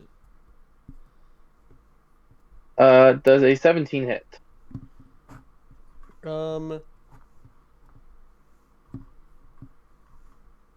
They have to roll for a disadvantage, yeah? Since any attack mode made against you has Yeah. disadvantage? Oh, Yeah, so that's okay. a 17 with disadvantage, right? Yeah. No. With Okay. the disadvantage, that was a 13. That does not hit. Wow. I'm gonna burn another key point. No, I'm not. No, I'm not. Never mind, my turn's done. All right. James is dip, ducking, dodging, and weaving the stanky Enoch. And it's James's turn. Thank you. Alright. I'm once again gonna go for that unarmed strike. Does 15 hit? It does! Okay. One go ahead. damage. Oh. Ow. That hurt. Just gotta whittle you down. Yep, that's it. That's my turn so far. All right. Enoch. 1 second. Gonna do. Enoch is gonna start kind of like he's gonna step back and he's gonna kind of rub the sweat off of his hands on to his pants, and as he's doing that, the static electricity kind of builds in his hands, and using my draconic presence, my next attack is going to be lightning charged. All right. All right. Am I still rolling at disadvantage? Yes. I will say, does the lightning charge have like any like visual effects? Nah. It'd just be like a really, really strong jolt of. No, it would have visual effects. What kind of Yeah, visual there'd be effects like would it have? when I step back to go hit, there's just like as the fist gains speed, kind of crackling electricity goes across it. But it's kind of Okay. golden, so it looks like his fist is just moving really fast. I will say, if you're trying to like not make that obvious, I'm gonna may have you roll like a stealth check along with your punch. Okay. To hit was a 16 on the disadvantage. And then my AC is also 16. So I run AC meter beat, so if it's a 16 and your AC is 16, the 16 will hit. Okay. And that's a 15 on stealth. Okay. Anyone who is watching the fight, including James, although for James it is a disadvantage since you were in the fight, may roll a perception check if they desire. You said was it Nat 15? Yeah, 15. 15 And as that's well. 6 points of damage. It's a natural 1. That's a 5.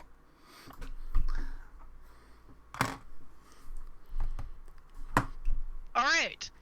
I got a 2.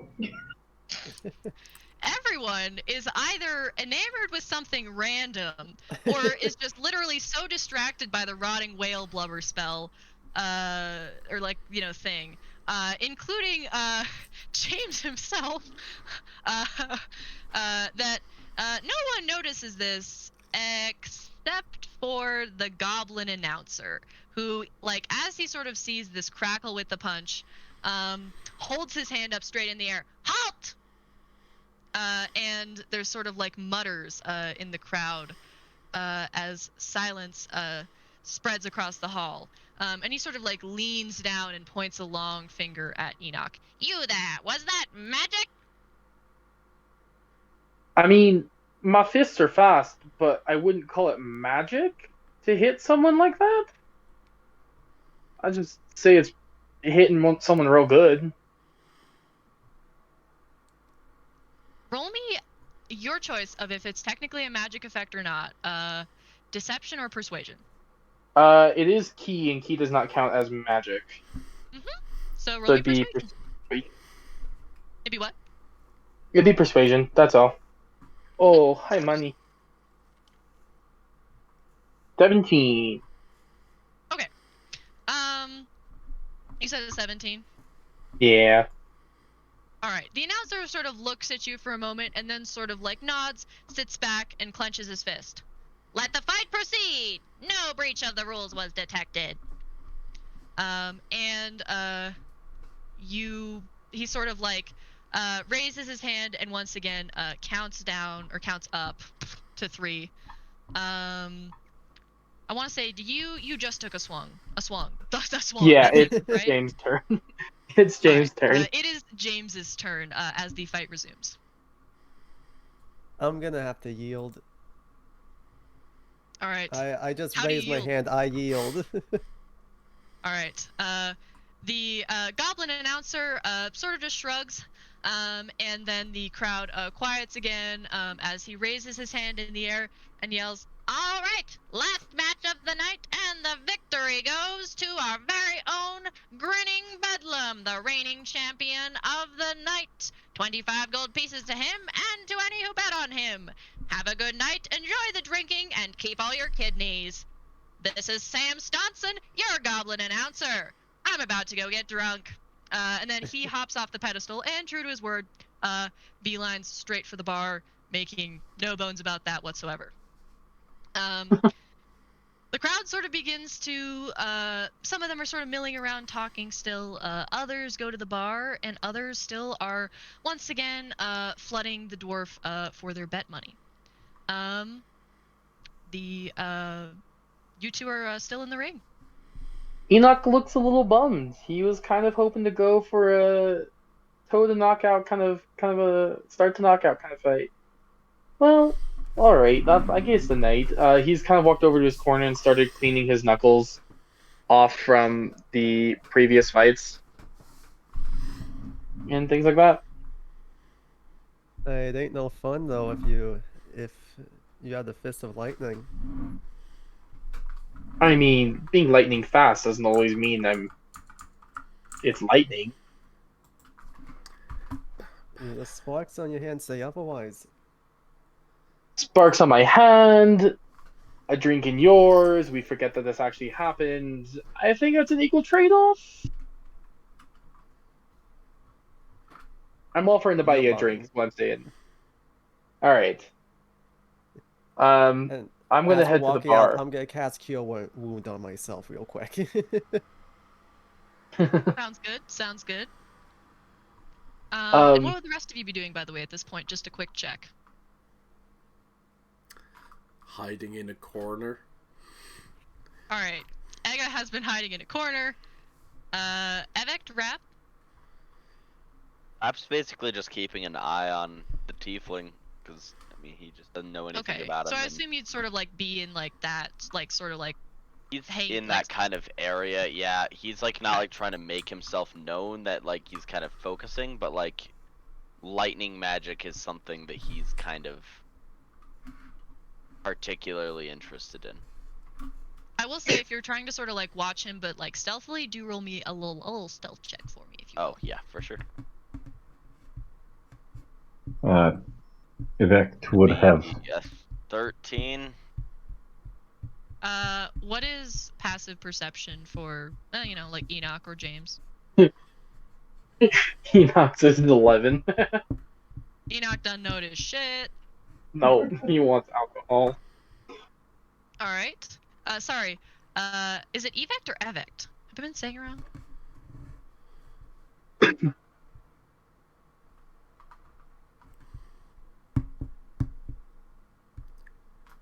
If you are talking, I cannot hear you. Your Discord is muted this time instead of your headset. Yes, no, I was overheating in the headset and sweating a lot, so that's why I switched to the phone and been having audio issues. But Evect is how I pronounce it in my head. Evect. All right. What would Evect be doing? Sorry. I would have gotten a drink after the winnings and just kind of entertained myself. I feel like I probably would have been bored with the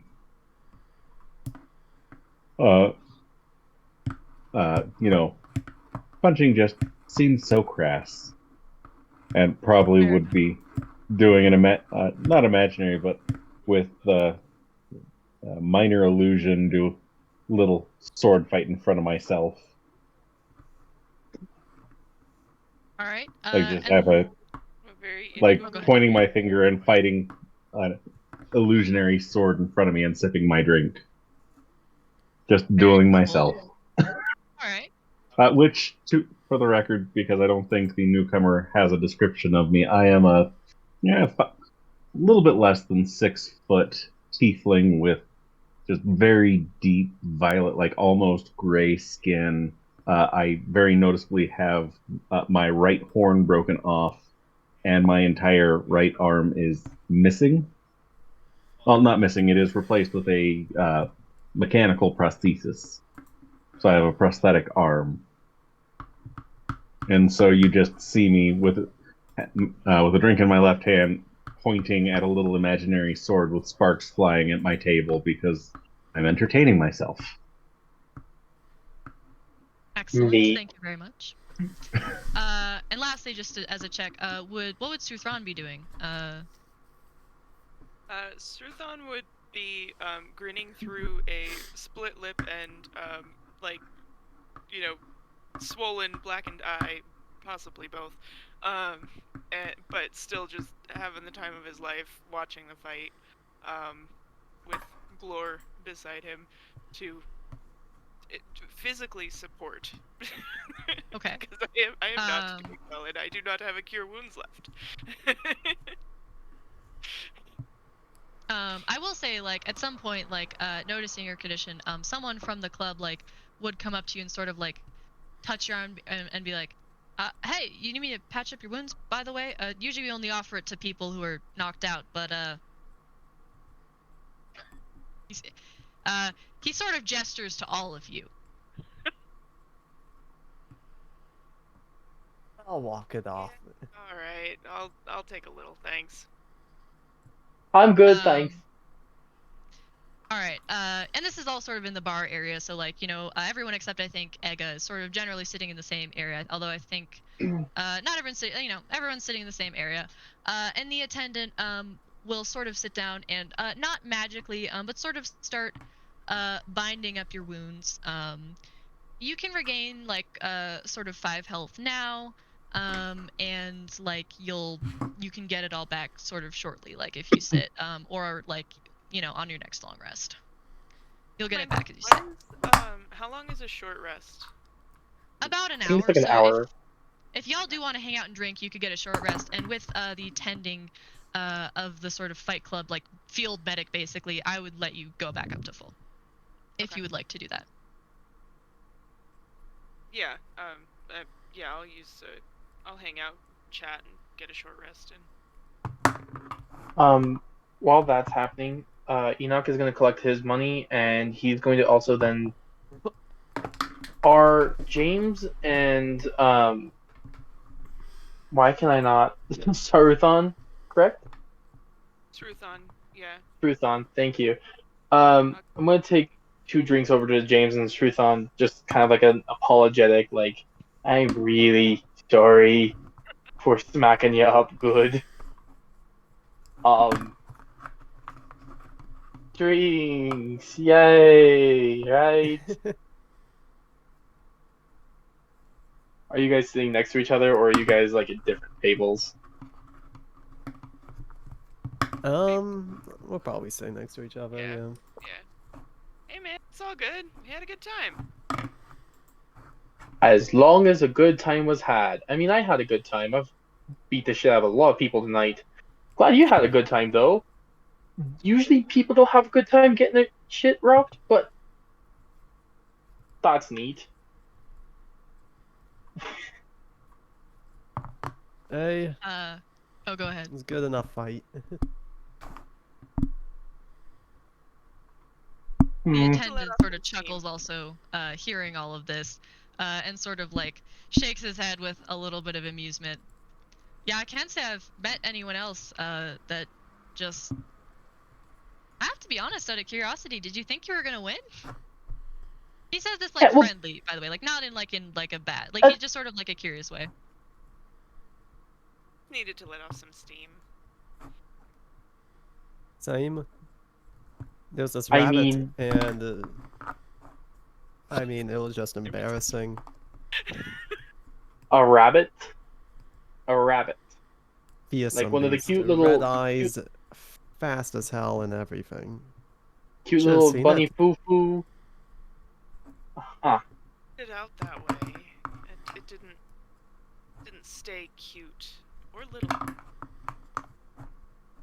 I already look like I'm almost a carrot, so I mean, if it was vicious.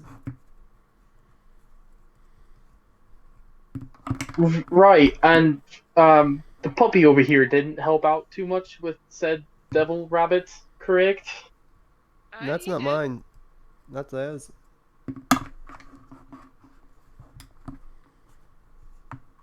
He did help out. Did better than me. Who are you? Hello, I'm Evect. Right, nice to meet you. Very, very third person. Cool. I reach over like a hand, kind of like the shake. Oh, sure. Now you do a handshake. Hey, listen. All right. I like in the fighting ring. It's all fun and games. You keep it light. You keep it bouncy. You keep it formal out the ring. That's how you do a good business transaction. I think. I don't do a whole lot of those. And I will shake your hand, and the little sword will still keep kind of doing its thing in the air. And I will immediately go back to fencing with it as soon as I'm done shaking your hand. That's cool. I want a sword. Didn't do a whole lot of good against the rabbit. This rabbit really messed y'all up. Never touched me. Me neither. Yeah, Hey, because Lord you here never got got in a a fight. What was that?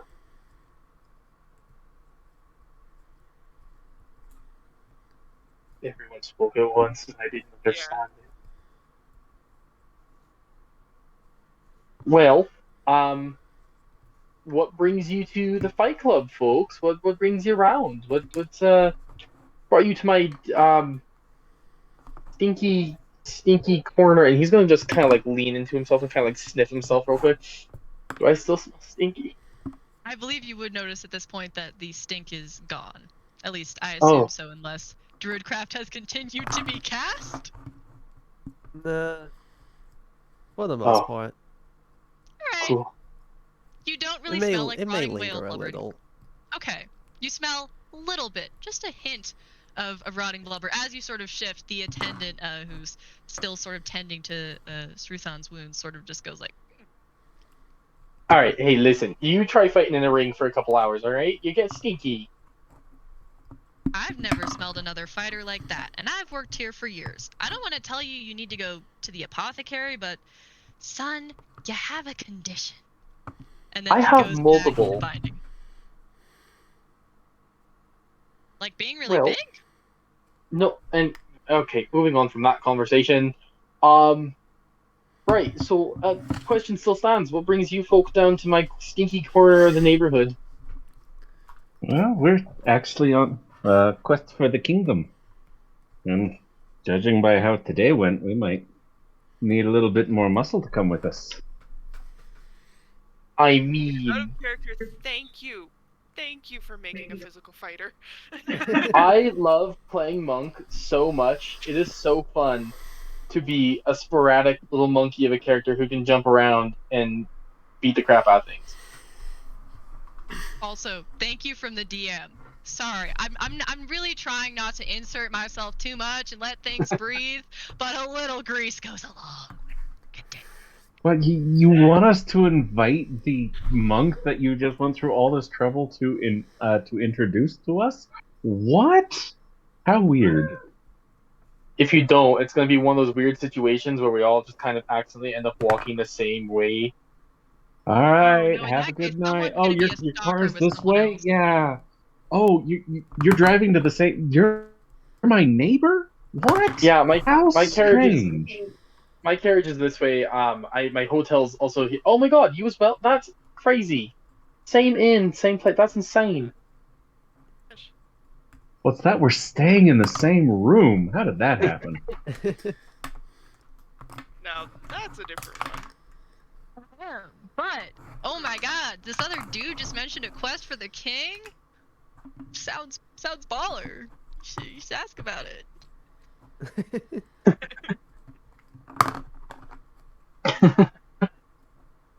So yeah, no, quest for the king. What's that? What's that about? What brings big time adventurers to a stinky rundown? I'm sorry. Am I offending you by any means? By the way, I'm like saying it to the person who's bandaging up my new friend. The attendant sort of like just shrugs and goes, I have eyes, a shithole's a shithole. I just do my job. Welcome to the shithole. What brings you by?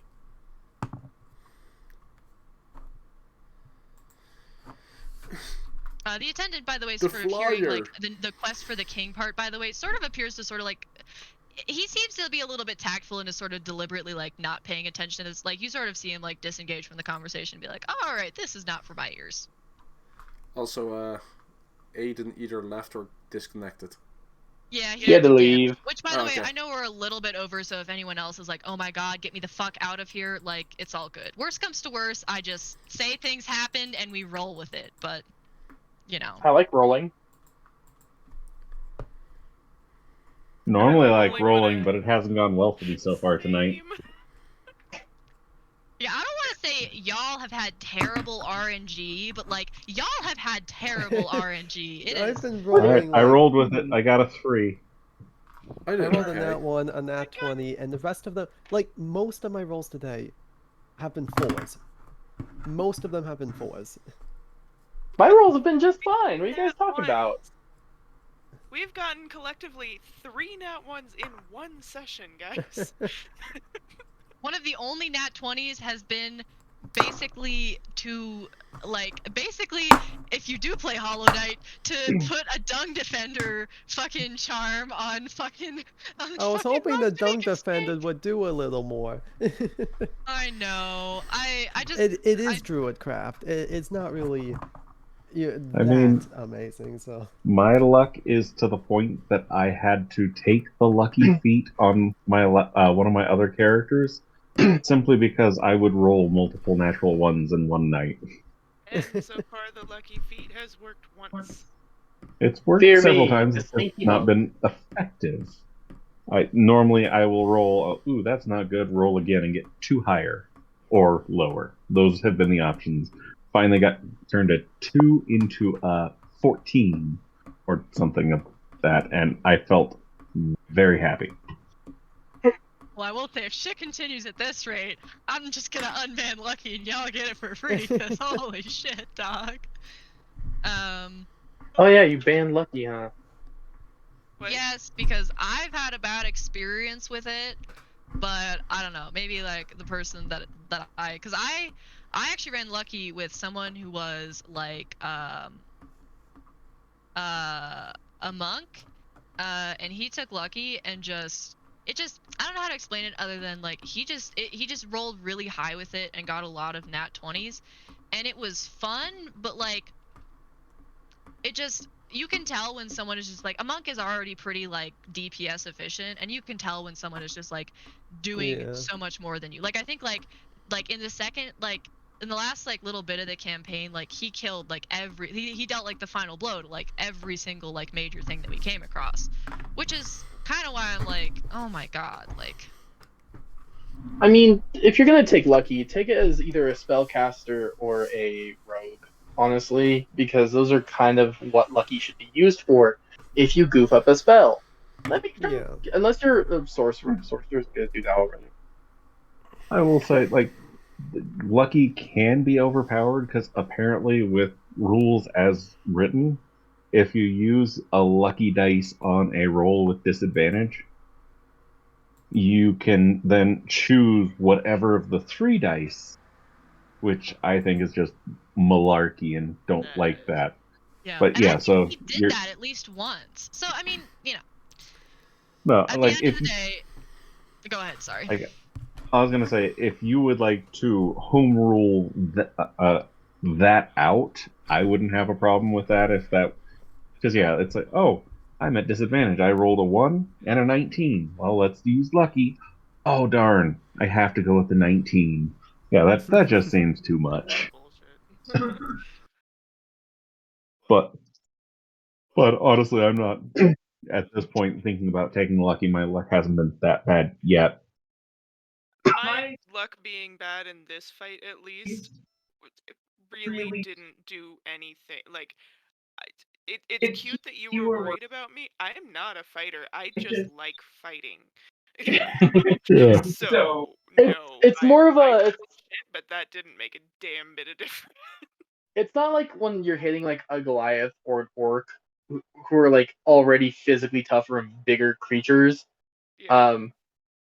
If you're hitting someone smaller than you, you're gonna check on them at least once. You're gonna be like, all right, so I've hit the shit out of you. You're still standing. do you want more? And if they're like, yes, No, then you I was arguing with myself about whether I was gonna whether I was gonna keep going to getting knocked out, and then I'm like, nah. I just wanted to see if I could like outdex them, and I did for the most part. I did manage to outdex them for a bit, but you got me down to 3 HP, and I was like, nah, I ain't going further. Yeah, I Monk. kind of realized in hindsight that I probably shouldn't have banned weapons or let you use your weapon die. But to be fair, like the one attempt at like a really like kind of like would have been really clutch spell, unfortunately like was really close to working and just got fucked by RNG. Like Raph tried to cast Ray of Enfeeblement, and he sort of just barely got away with the stealth part, but it didn't hit, which was just rough. I did have an Yeah. idea to try to sneak in like Ice Knife and like take a bead of sweat and use that. But I Oh, thought that would be too obvious since it does also explode. I mean, yeah, So, that might be rough. yeah. If it didn't I mean, explode, then We I should did probably use get back. lightning. We're still like trying to play this out, aren't we? Or are we done? I was I'm gonna Oh. done. I say need to go to bed. what Are we I was done? gonna say. Sorry, I was gonna intercede in a second, but got mentally distracted from it. What I was gonna say is, all right, hear me out. People are tired. I want to finish too. So, uh, evact. One more time. Evict. Evact. Sure. Evict. Close enough. Evict. Sure, I'll get it. It's almost like, is it more like an I? It sounds more like an I. It's got an umlaut. You've got to pronounce the umlaut. Oh, there's an umlaut? Oh shit. I All don't right, know. we'll work on that. All right. He's Evict. quoting. Point is, the rest of the conversation, if y'all are fine with this, would go something like this. He would go, we could really use some more muscle, which he did say. And then Enoch, probably assumed not really doing anything else, having just finished this, would probably be intrigued, right? Right. Yeah. And ask them about it, at which point they would get a massive lore dump gradually over the course of an hour while the short rest finishes, which I can just pawn off separately to like a one-on-one. You'll get a lore dump from all of them except Ega, which is good. I hate to say you're not missing on anything, but you'll get a more concise and clear explanation from the others. Maybe not concise. Actually, Ega would be the most concise, but maybe not the most helpful. I really, really want to give Ega the message spell or the sending spell just for the fact that he is so incredibly concise. That is going to come with a lot of. With that would be interesting. I'll just say that would be very interesting. The magic item I took. You first.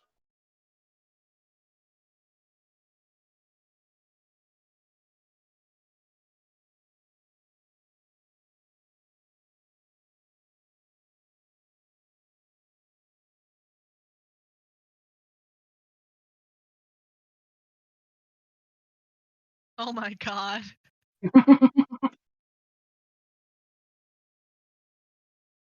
Yep. You'll get an explanation of what's going on. I'll give you the TLDR now just for like so you understand anything, which is you got the TLDR at the start, but basically they're going to the Moon Islands in the middle. The king explained to them that there's been gravitational disturbances from a previous scouting mission or two that they've sent out there. They believe that it could possibly be the work of some sort of machine called an astrator, and they believe that on this last mission they found the key to the astrator. One of you has that now. Do make sure you decide that. Left alone, I'm probably gonna put it with Sruthon, but like y'all should figure that out. And so they're on their way to the Moon Islands in the middle to explore basically these underground tunnels and try and find this thing called the Astrator that might be fucking shit up and try and figure out how to use this thing if the thing is indeed a key to this machine. Make sense? Yup. Excellent.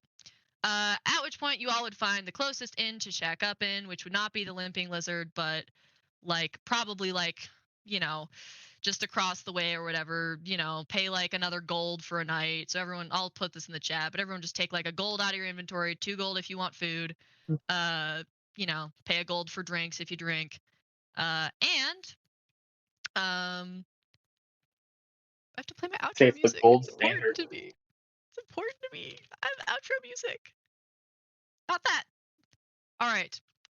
And after picking up Enoch and going to sleep for the night in a new tavern, if you sleep, if your character do anything weird, feel free to hang out, roleplay, let me know.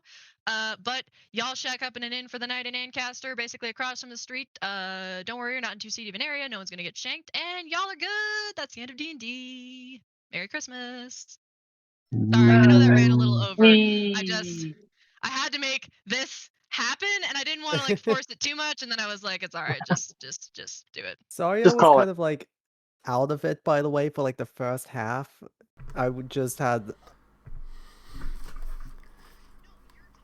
Thank you guys for showing up. Let me just toggle webcam. Doesn't work because I have webcam on Discord. Anyway, thank you guys for showing up. If you liked, leave a follow. If you really enjoyed, consider subscribing or donating since it helps out the channel. Next stream, I'll see what I can do tonight. So Friday night, or it's gonna be Saturday. It's gonna be Saturday, Sunday, or whatever. Anyway, that's all for today. I will upload the VODs for D&D to my YouTube channel, which I'll probably have to manually link still. Anyway, have a good one.